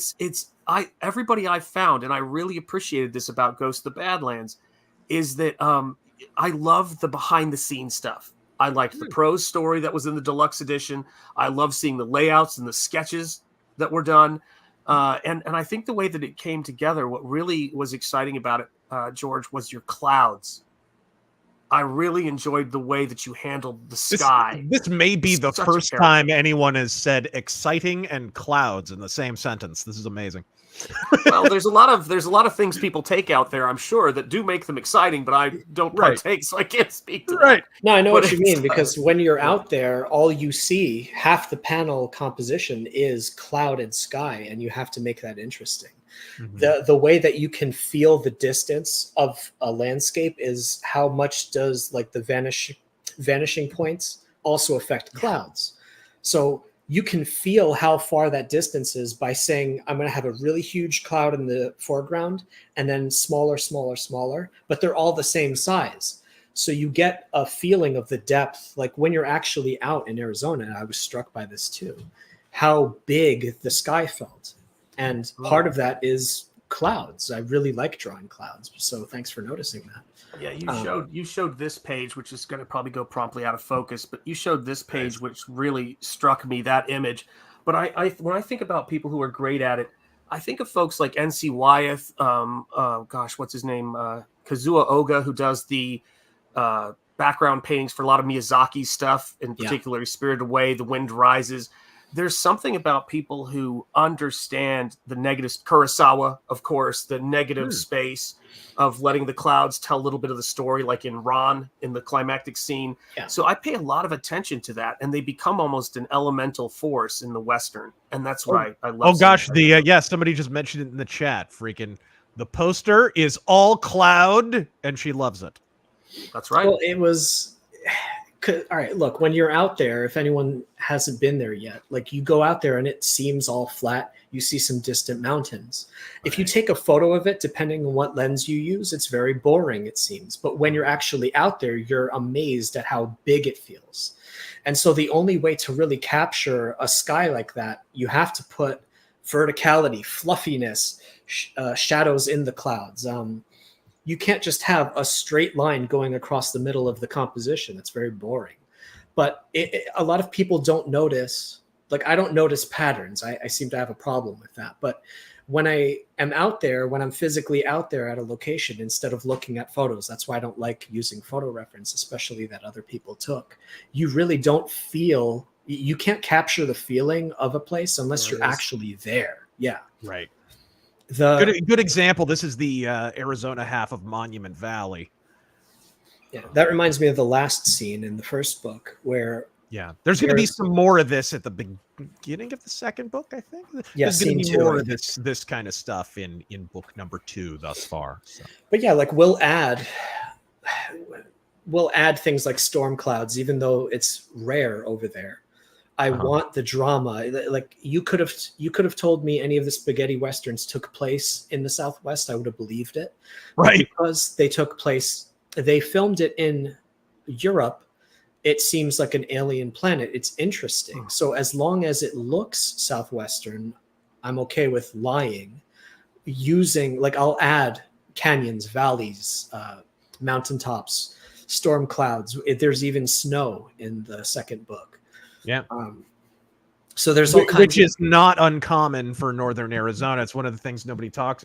Well, shoot, we'll do another giveaway in a moment. We were talking about the OK Corral. A lot of people don't realize the OK Corral duel happened while it was snowing in southern Arizona, which happens quite frequently in the Tombstone area. It was actually lightly snowing that day. We do get climate here on occasion. Just a spot of climate. You want to avoid the stereotypical desert. Yes. Flat desert. Like everyone's seen it a million times. So we have an opportunity to amaze people. Let's do something different. And the Canyon Diablo area in particular, for anyone who's ever been there, is striking. Because if you get there, you're walking along and it's just flat. I've never seen a more flat desert in my life. It is it's like Keira Knightley, just freaking completely flat.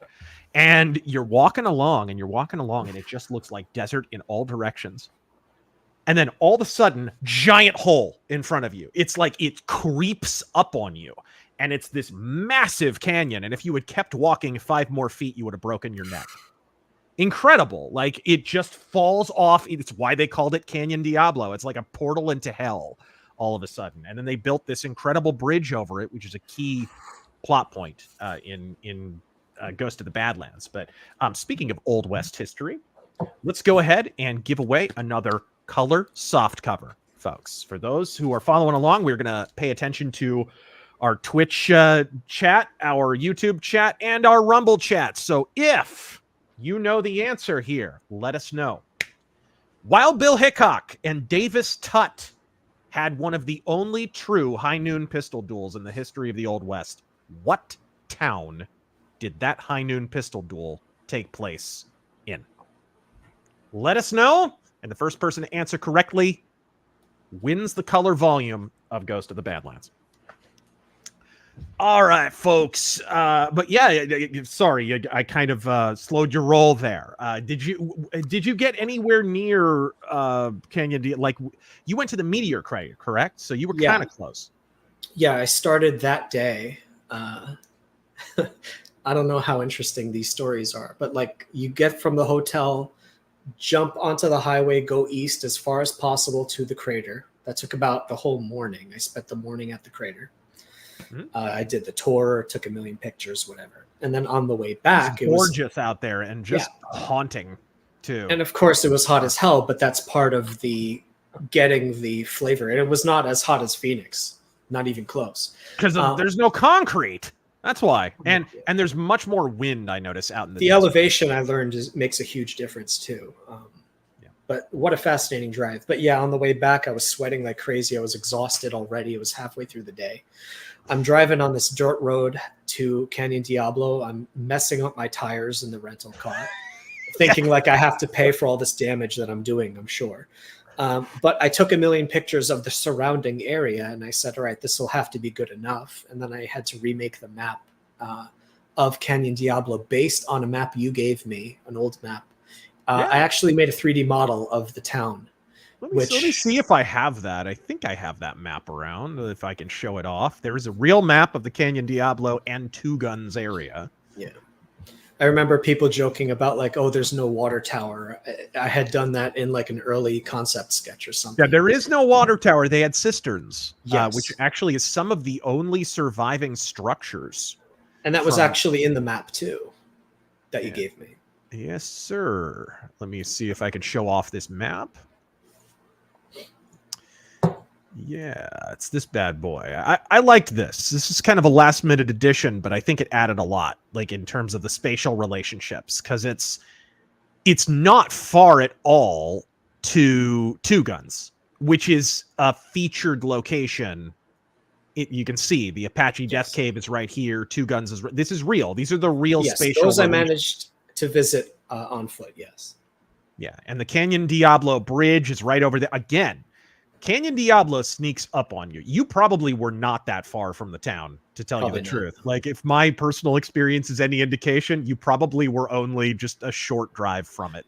Yeah, that road that's in the image itself, like probably halfway south of Canyon Diablo, if you follow that fake road that I drew there, probably halfway I stopped.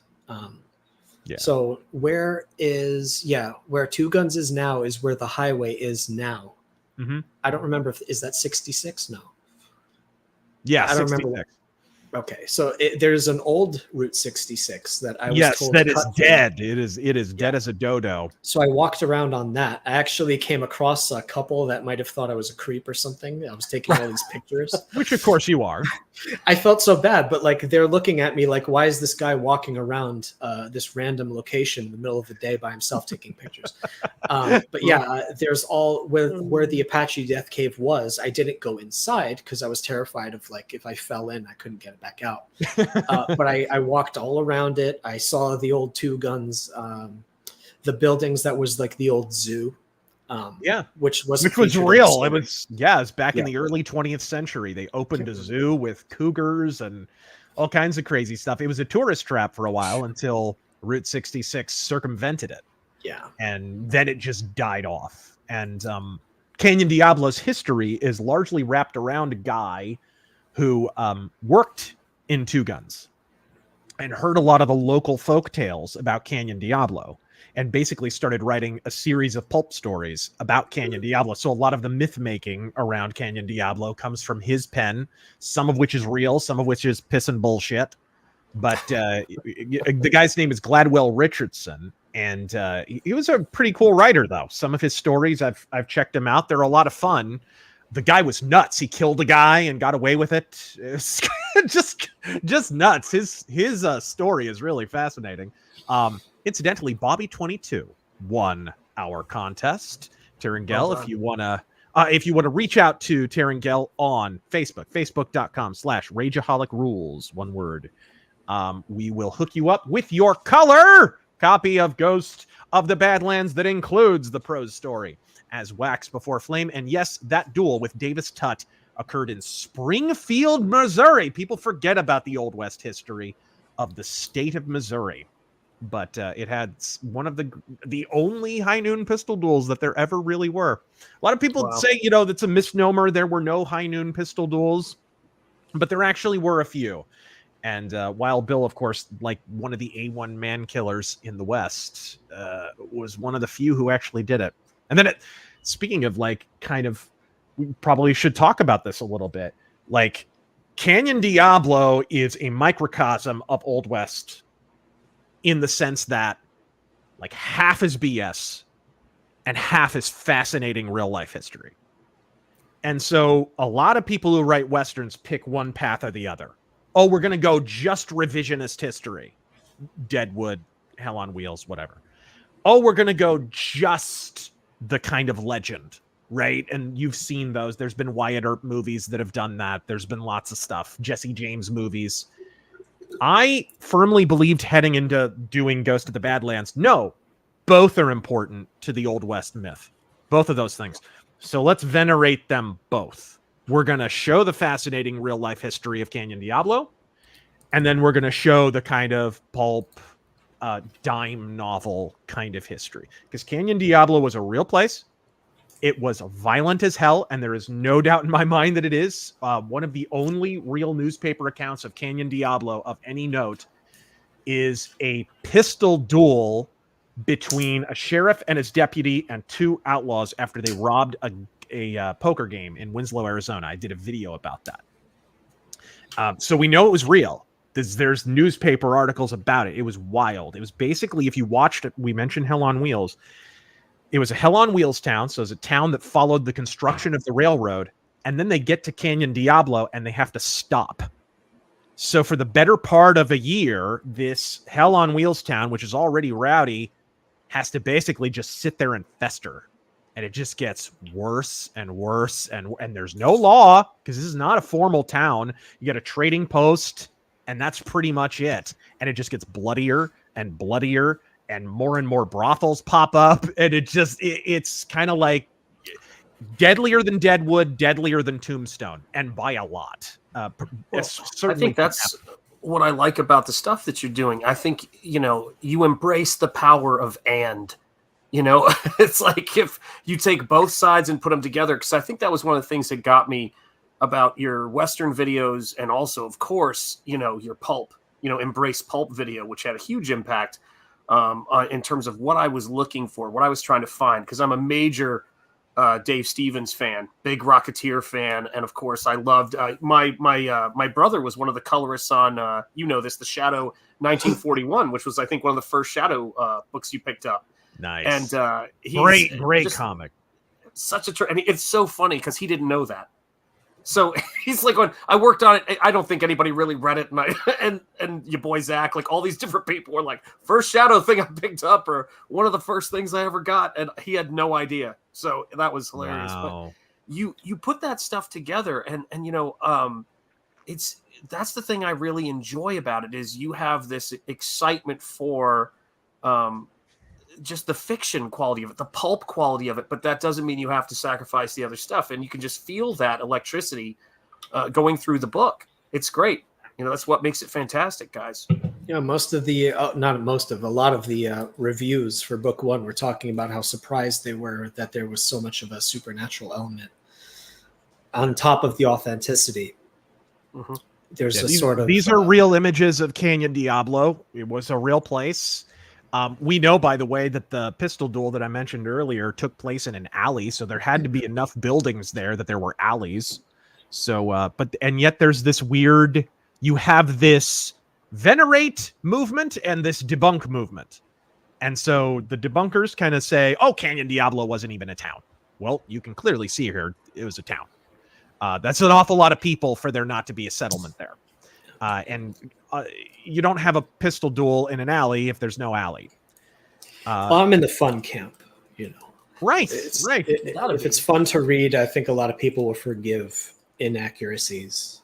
Yeah, exactly. Fine. It's fine. We're having a good time. Comics are just about fun. At least these are. Indeed. Congrats on the launch, Razör. Iron within, iron without. Indeed, hail the Iron Age. The Iron Age is here, folks. An age of unencumbered creativity. We are unencumbered by what has been. I like the popsicle sticks. We call it popsicle sticks and gum. It's ugly. It's not perfect. Like I didn't get a lot of emails, but I think between January and when we shipped in early summer, a lot of messages were like, "Oh, where's the book? Where's the book?" And I'm like, "Trust me, it's coming." I didn't want to do I'm too gonna many. come. I didn't want to do a lot of updates, just saying yes, still working on it. But when I hear Iron Age, I'm just thinking of a bunch of guys and gals, whatever. We're all just doing the best we can, and it's a miracle that the books even ship, especially like, I don't know if you want to talk about like the inflation problems we had. Oh my God. Yeah. Like we had to have a literal like meeting just to talk about the economics of getting the next book out, because inflation has hit so hard and shipping costs are a cartoon.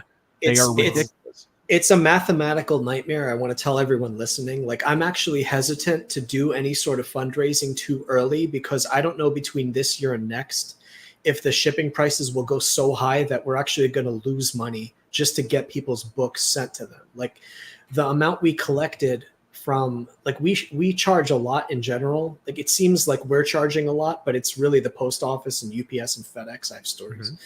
But like, their rates are going so high. Like, whatever we took from people from shipping last year, the rates went up, I think 25-30%, something like that.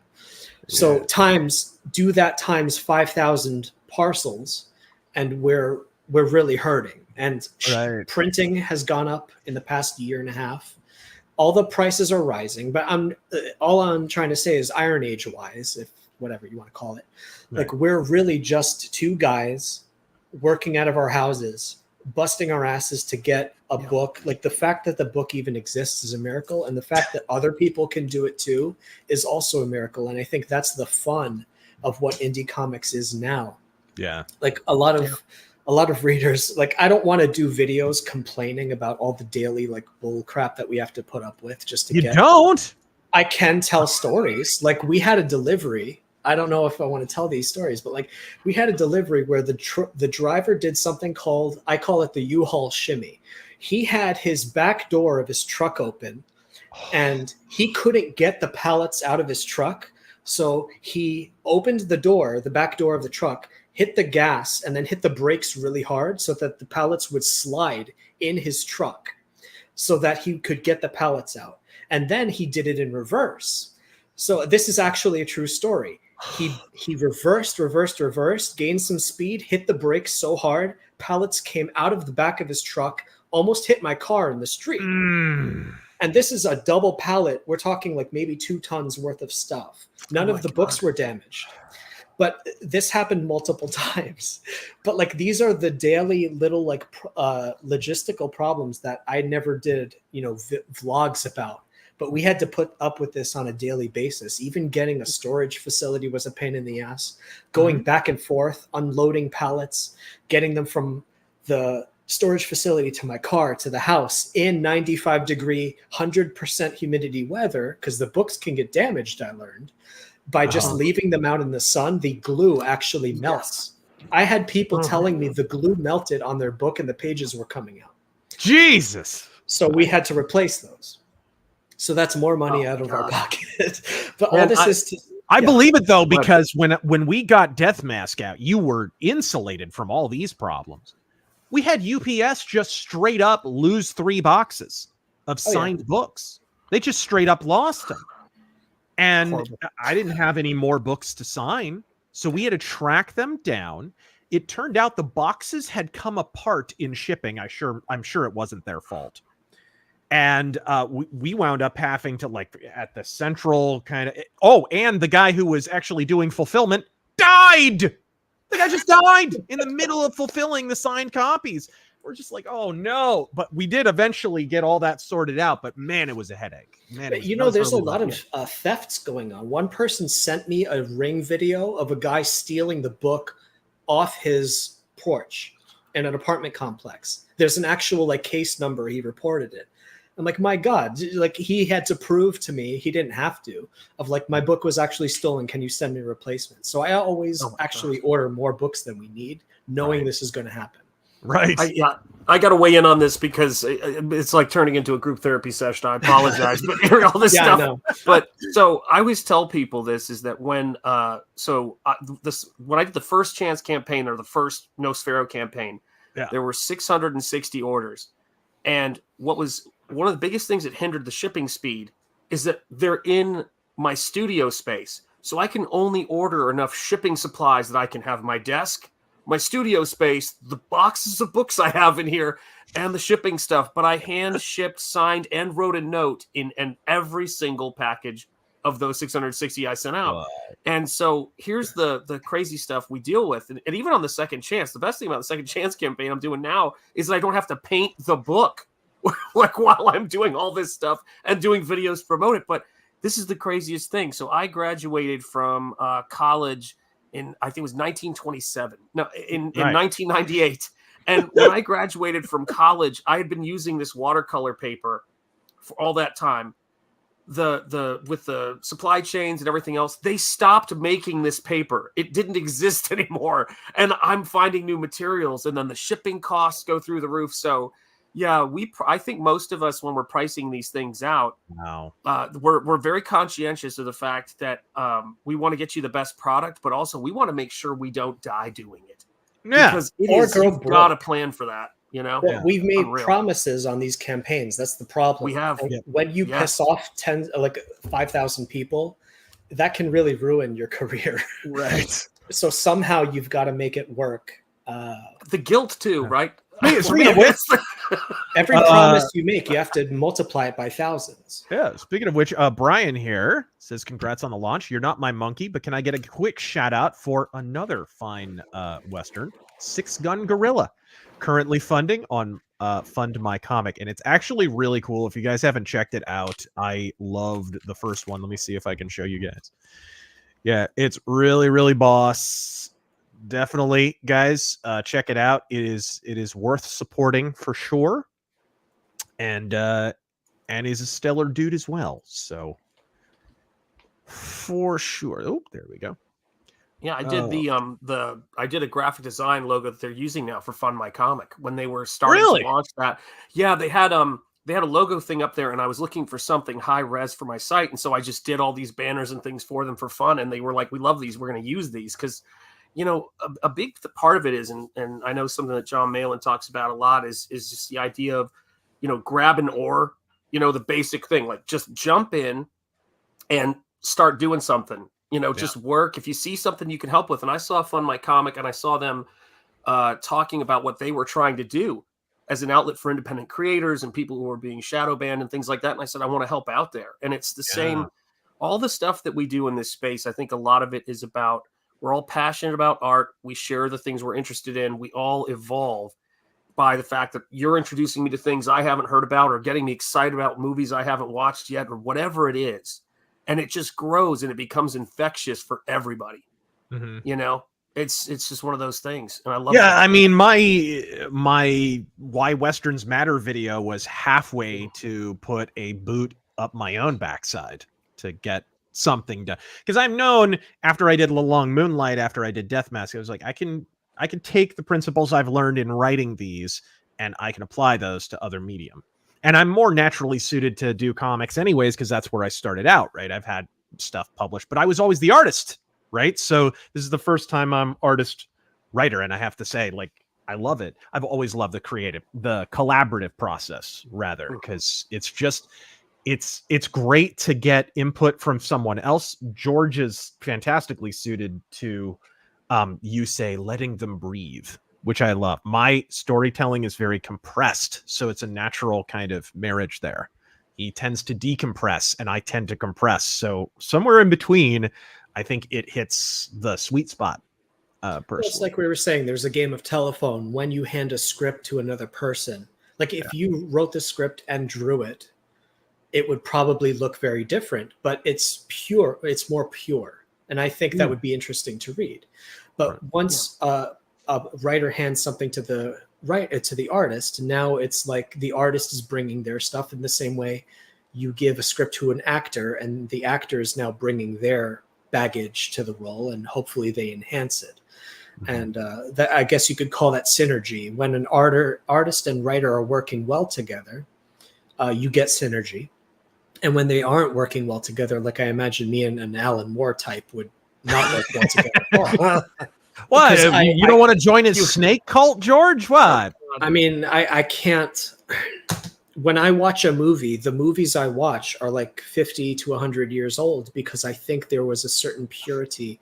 I don't really buy auteur theory, but I like that the artist. I don't either.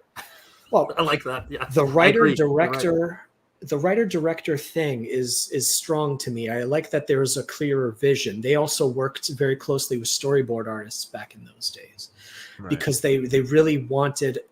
They knew what I was watching a Stanley Kubrick documentary the other day where he would spend so much time before they even started shooting just composing shots, and he would drive people crazy just sitting there with his viewfinder, and all the actors are like, "What am I doing here?" And he's like, "Be quiet, I'm working."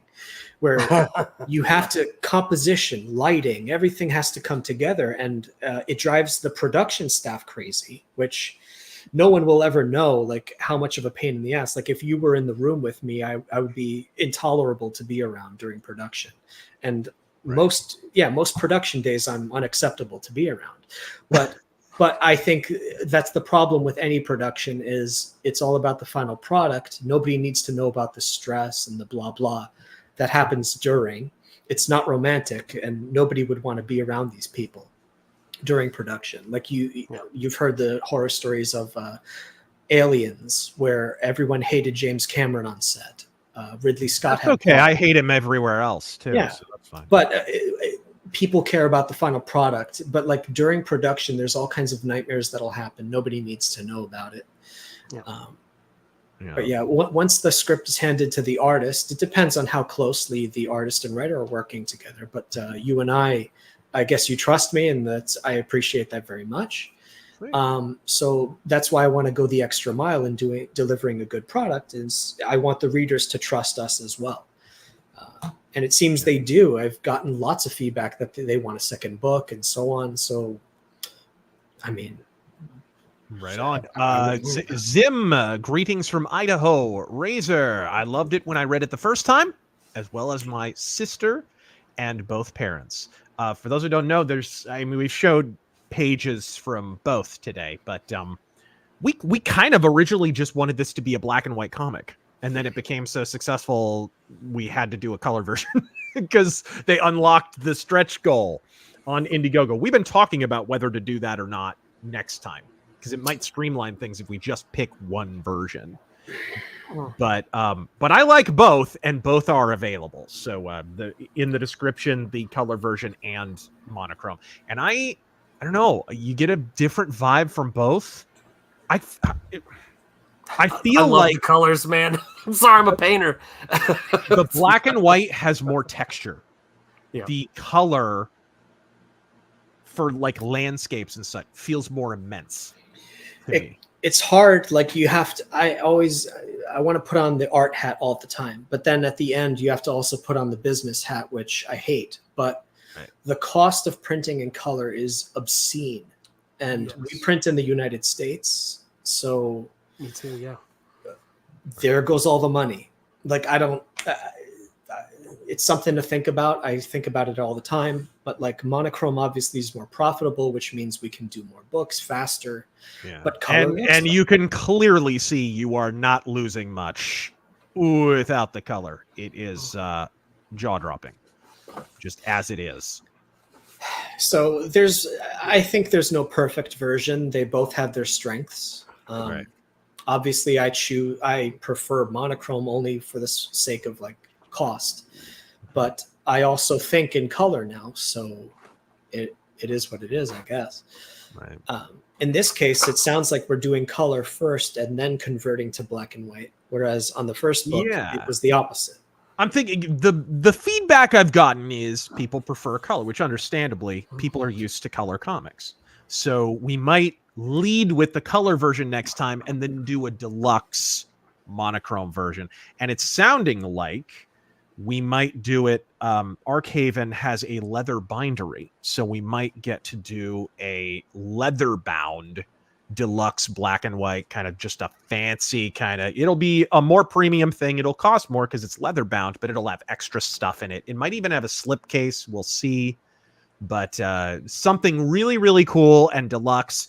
And by then, hopefully, we'll have volume 2 out. So maybe we'll be able to package that in with some of the higher end packages on Indiegogo. We'll see if that's ready by then. They have a pretty quick turnaround, so I would think it might be available by then. Yeah, there's a lot of in the US is important too. It's great to hear that you guys are doing that, because I'm printing the stuff I print in the US. And the idea that I had when I was doing mine was that I had the Shadow soft cover. I had the Rocketeer first collected editions, and I loved that bigger format, which is why this book was so great to get. The larger format. Me and all of my friend Michael Bancroft, who has a book called The Lucent, we're bande dessinée fanatics, and we're thrilled. Everybody who does bigger format stuff and gets it out here, but you want it to be quality, and the book is quality. You know, it's fantastic, guys. And just logistics. Really if something goes wrong, I don't want to be on the phone with someone in China. You know, Oh my God, yeah. No, or even worse, a Canadian. oh, much worse. No, but like if something goes wrong, like I really can just drive to the printer and we can figure it out.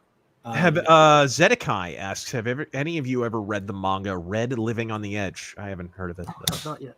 No. I do not read that much manga. I do on occasion, but I wish I could read more. But as I get older, like when you start making something, you don't want to really read it anymore. Yeah. Bucketbot says, everyone knows Wyatt Earp wielded a Tech 9 while grabbing his crotch. Of course.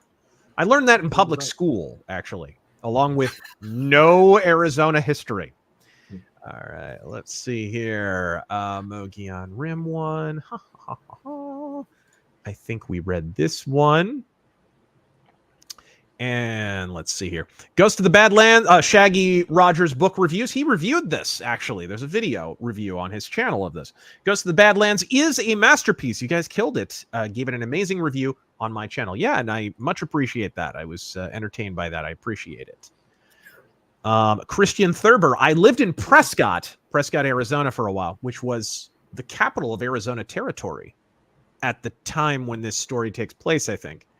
I lived in Prescott for a while, and the poster/book evoked some fond memories. The ghost should go to Whiskey Row.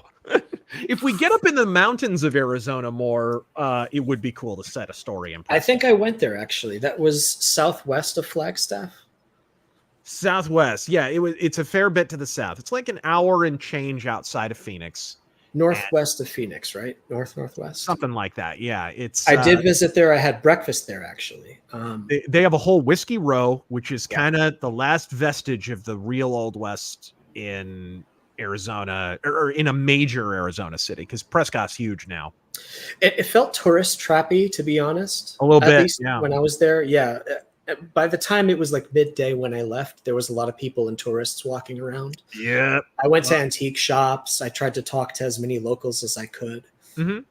And then I went northeast. There was an amazing town. I'll talk about it another time. Well, now would be the time to talk about it. Montana Moser. Yeehaw. Thank you. I'll look at my map.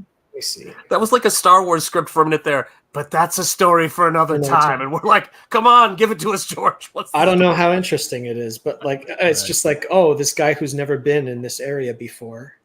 Mm-hmm. Prescott. Okay, so I took Prescott north.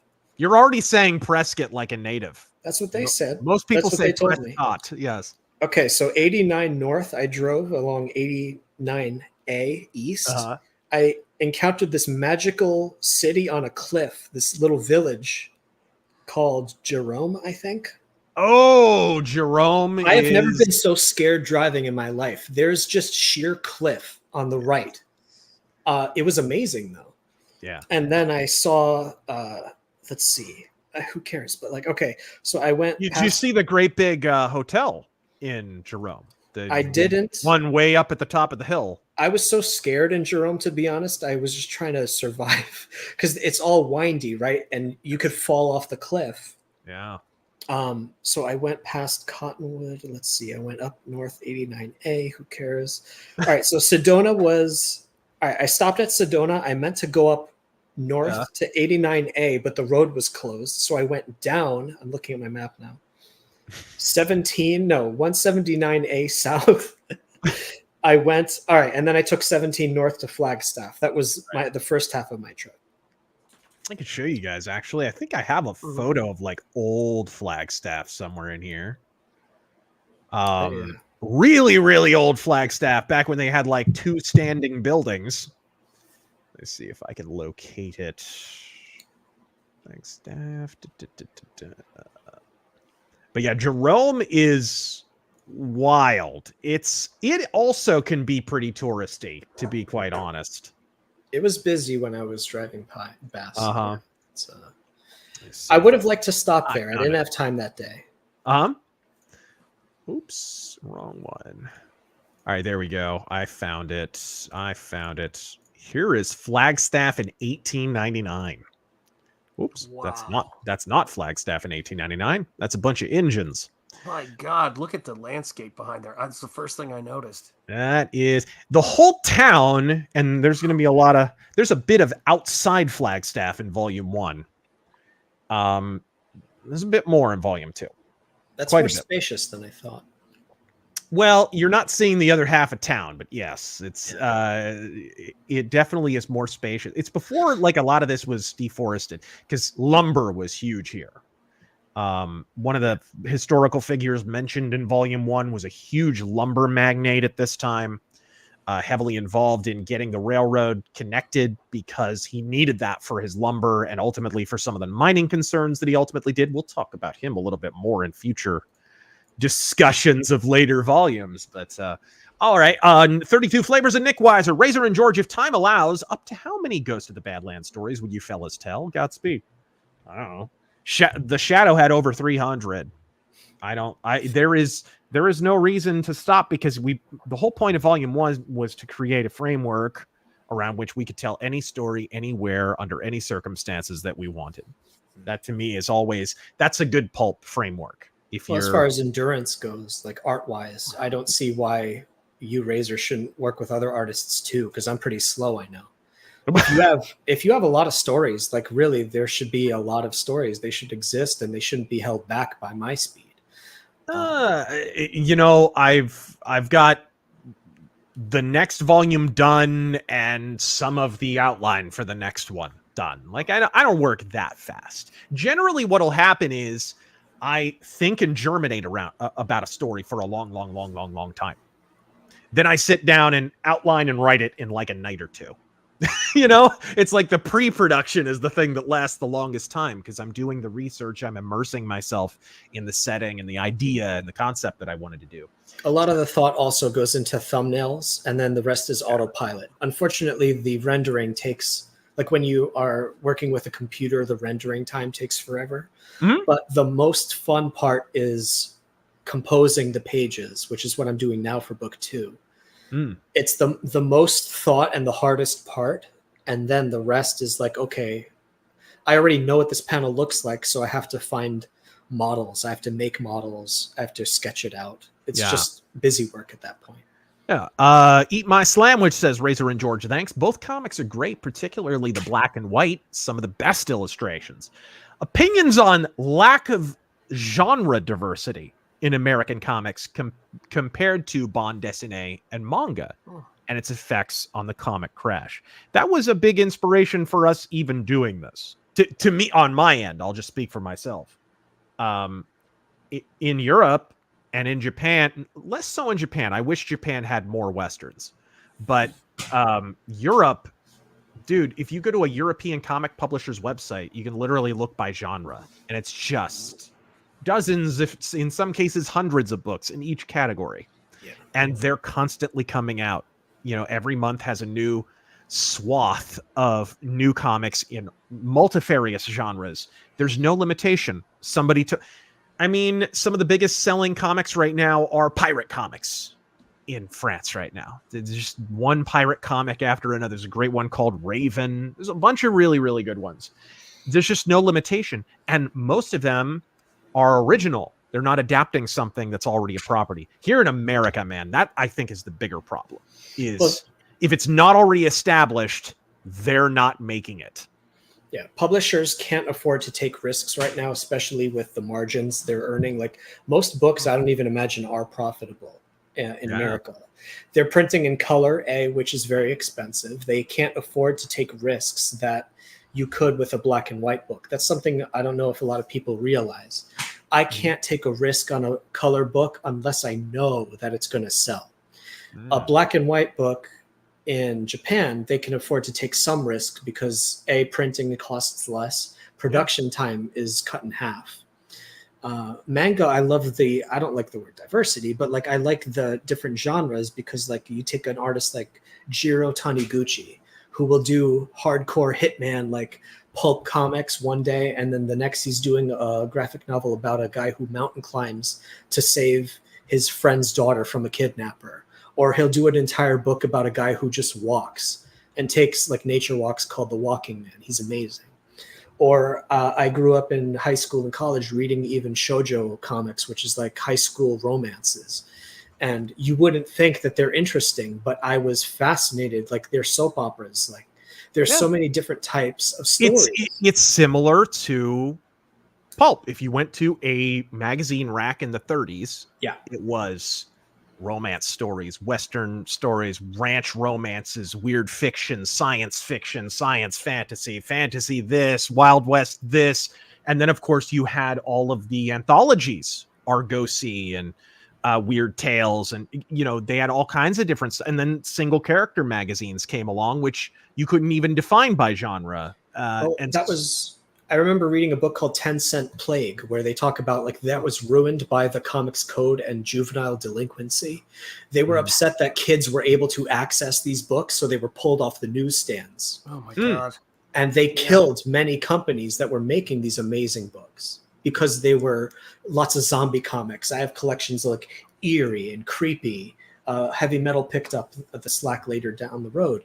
But there were amazing anthologies that were just, you had to go to the newsstand and ask for them instead of thumbing through them. And that killed most companies. Yeah. That's one of the great tragedies of the way heavy metal has been mismanaged. Is it was one of the few successful anthology magazines that had lasted.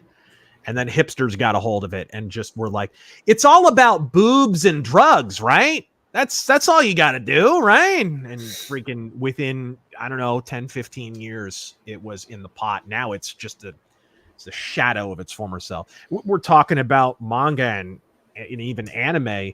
Heavy metal hit huge in Japan in the early 80s. The movie, I mean. And it was a huge influence. You can see the before-after portrait of anime in Japan was... okay, 1 minute we got Gundam and Astro Boy, and that the next minute we got Akira and Bubblegum Crisis. This is very different here. This something it was one of the few like movies where it was absolute silence in the theater after it played because it was so they couldn't believe what they had seen. Such a tragedy what has happened to that magazine. Such a tragedy. Because I have to say this too. I mean, when you were saying about the boobs and drugs thing, you know, being a feature of the book, you know, I want everybody to know there are no drugs in my comic. No, you're just selling drugs on the side. It's just the boobs. It's really that's all it comes down to, you know. But no, I mean it's a shame because it's funny you dropped Bubblegum Crisis. I had that complete series on VHS back in those dark days. And you know, you just looked at the way that this aesthetic of what different things we can put together in a genre. I mean, here's what I love about this space. Is that and this was something I really obviously was a major factor for my Ghost of the Badlands painting, is that I can have a Lovecraftian, you know, because I have some crazy ties to Lovecraft, just weird stuff. I went to the College of the Sculptor in Call of Cthulhu. My mentor, who was 50 years to the exact day as me, which born on Atlas Shrugged Day, had the studio, the sculptor who sculpts Cthulhu in the Fleur-de-Lis building. That's where his studio was. So I've been there. And almost every place I've lived in Rhode Island, and we're talking somewhat obscure, is referenced in his books. But I sat there and I go, I can do the kind of Lovecraftian stuff, but I get to do a page because it's my book where a character kneels down and prays. That's what was fun about the book, that I could do that. Because I'm watching Hammer horror movies, and even in manga, there's more Christian symbolism, faith, and things like that in those, you know, those spaces than you see here. Gosh, it's become a meme lately. It's become a meme lately with the Legend of Zelda. The early promotional art that had Link bowing before a cross and praying in a church and what. Like, where did they think this stuff came from? A lot of these great manga and anime and stuff had some kind of Western inspiration in some way. It's weird. Like we've kind of forsaken the wide number of inspirations that in turn inspired the world. It's being censored, no doubt, by the commie editors at these publications. I got to share this real quick. I didn't get to this next page because this is the sketch section, but I just had to share this with people who are in this space and are curious. There was a particular individual who did get a name drop, of course, along with the Iron Age in the back of this book. Ah, there you beautiful. go. There we are. Had to share that with you, my friend. Go ahead. We can move on.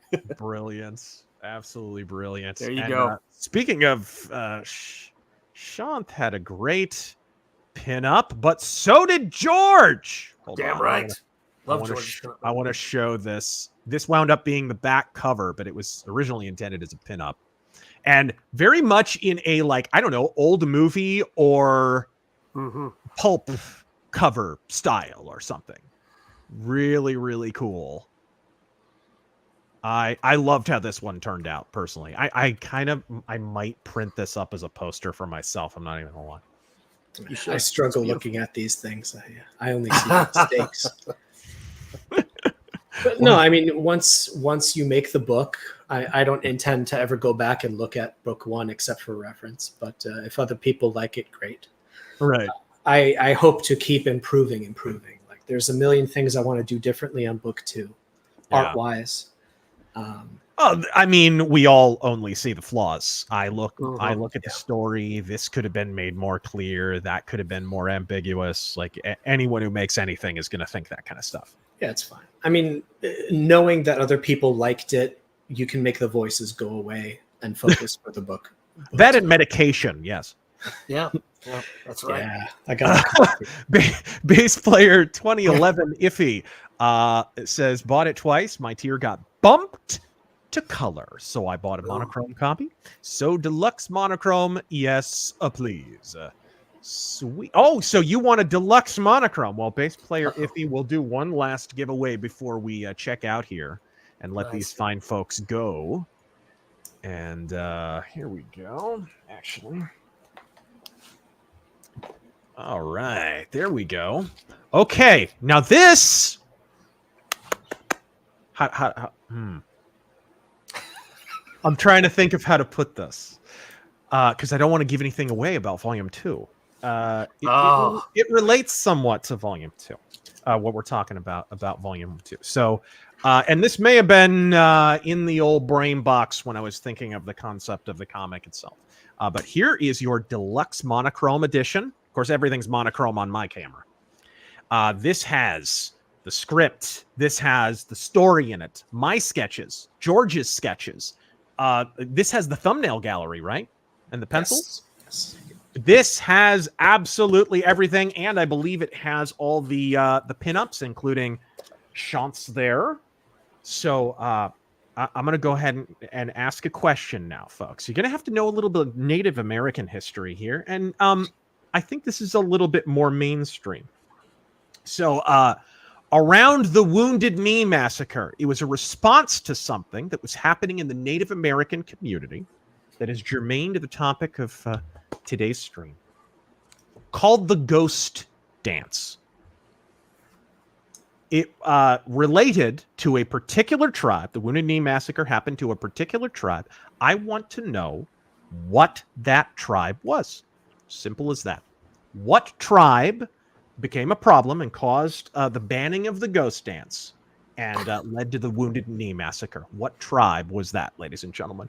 Little bit more esoteric to some people, but this is actually slightly more mainstream history than just Old West history. Whoever answers this, of course, you can answer on YouTube, on Twitch, wherever, Rumble, and we will pick whoever answers correctly first.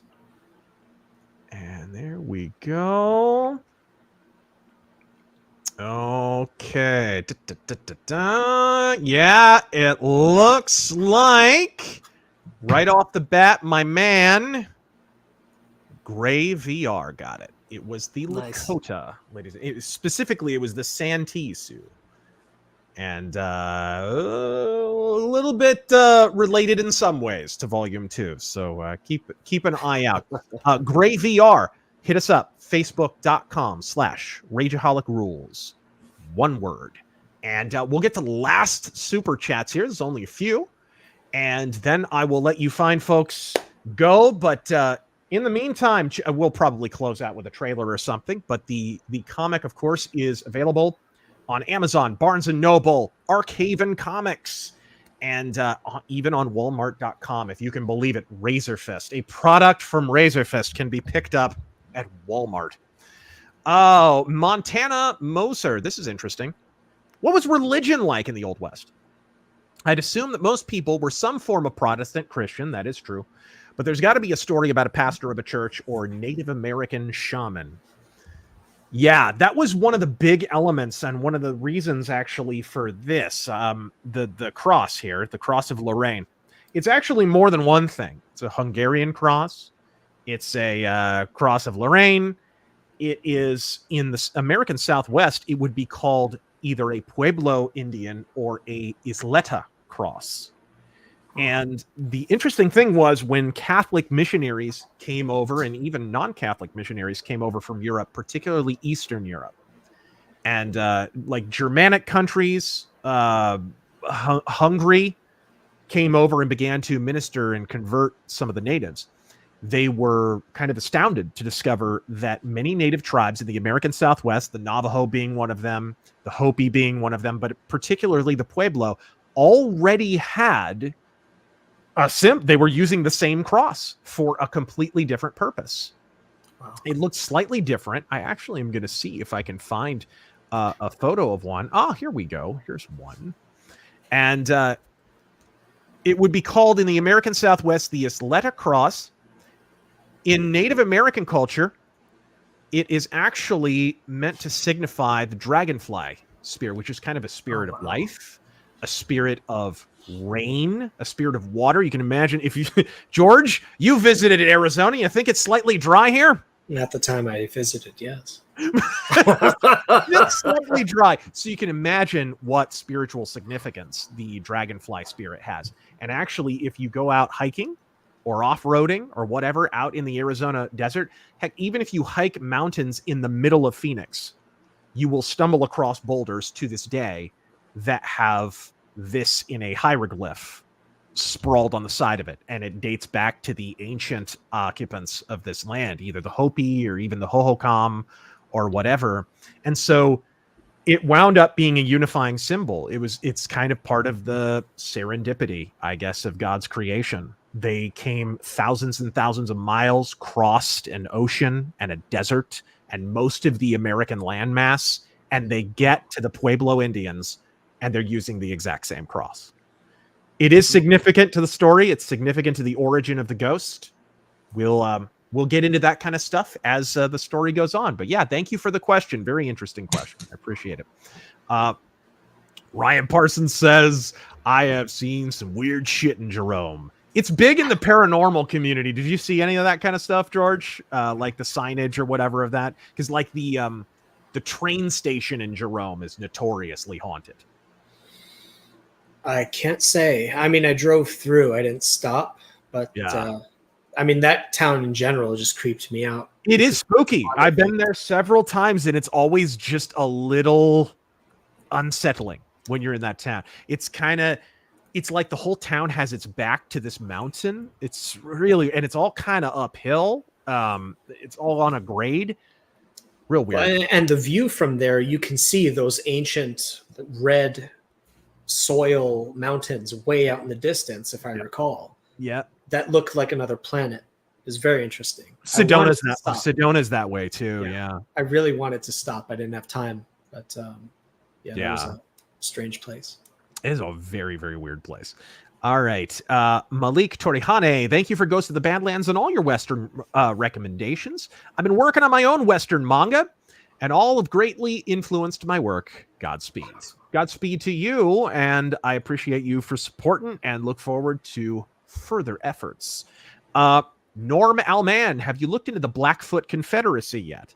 I'm actually part Blackfoot. They are pretty fascinating people and were a very powerful nation at the time of the Lewis and Clark expeditions. I have heard of it, yeah, but I haven't studied a lot of it. It's cool studying a lot of the Native American history because it's stuff, at least the Native American history in other parts of the country, we weren't exposed to that much in like Arizona public school. We did get into the Hopi. Everybody here knows about the Hohokam and the irrigation canals and all that stuff because that's basically why Phoenix exists. But no, I haven't looked heavily into that. Morgan Estill, as a New Mexico-based cinematographer and a fan of Westerns, George nailed the skies in the Southwest. They're gorgeous. Well done, George. Godspeed and long live the Iron Age. The sky was a recurrent element in just the story in general. Because it even features prominently in the prose story at the back of the book, where there's a roseate sunset at the back of this lawman as he emerges, right? Because it's sort of at twilight. Because Arizona has these... sunset is beautiful pretty much everywhere, but Arizona has these sunsets you can't even compare to anything. It doesn't even look like Texas or even New Mexico, really. It just looks like an Arizona sunset. It's hard to describe. So that was a recurrent element and kind of a thematic element, too, a little bit. There was an artist who would draw like these scenes of doom called John Martin. If you've ever heard of him, where like he would paint apocalyptic paintings of like the sky raining down fire. Like you would talk about Sodom and Gomorrah in the script. Right. So I'm thinking about guys like that, where it's like, maybe there isn't always going to be friendly skies in this series. There's all kinds of apocalyptic imagery in the background. There are scenes of, well, not to spoil too much, I'm not saying there's anything in the script, but like, I'm always thinking in the back of my head, no, when we hear about Sodom and Gomorrah, like, this is, the idea is the town is constantly being, burned and rebuilt, which is a recurrent element in, eventually, I'm sure, if we continue this series, we'll get to Phoenix at some point. Because Phoenix Old West history is not touched on nearly enough and is really interesting, actually. But Phoenix was, of course, named after the famous Greek myth, right? And it's kind of apropos to the actual history of the place. Oh, there we go. So it's one of those things where, like, it's not in the script necessarily, but it's there always in the background. The idea that there is flat horizon and then there's a vertical line, plume of smoke, or a giant meteor, we don't know, creating these, like a plus shape going up, clouds, destruction, and then you got the horizon. So I'm always thinking about verticality and, of course, the horizon, which is always in the background. Yeah. All righty, guys. I think that'll wrap her up. If I could get in one very important thing, it's very important. I want to say congratulations, gentlemen. It is a wonderful book. And I also have to say that this was the painting I did for this book was the first Western illustration I've ever had the opportunity to do. It was a blast to have it be for this book, an independent book, creator-owned book, printed in the United States. And thank you to everybody watching who supported this book, because, and I'm one of you, because the stuff you do to support us is so important, but it exceeded my expectations, and I really enjoyed it. So congratulations. Cool. Right on. We'll play the trailer one last time, guys. But Ghost of the Badlands now at full launch, available anywhere you want to pick it up in color or monochrome. Amazon, Barnes & Noble, Archaven Comics, and even Walmart.com. This is the new launch trailer. Hope you enjoy it. And until next time, folks, Godspeed, cowpokes.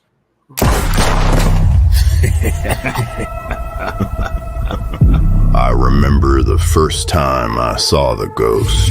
For by fire and the sword shall the Lord plead with all flesh. I was dying. And the slain of the Lord shall be many.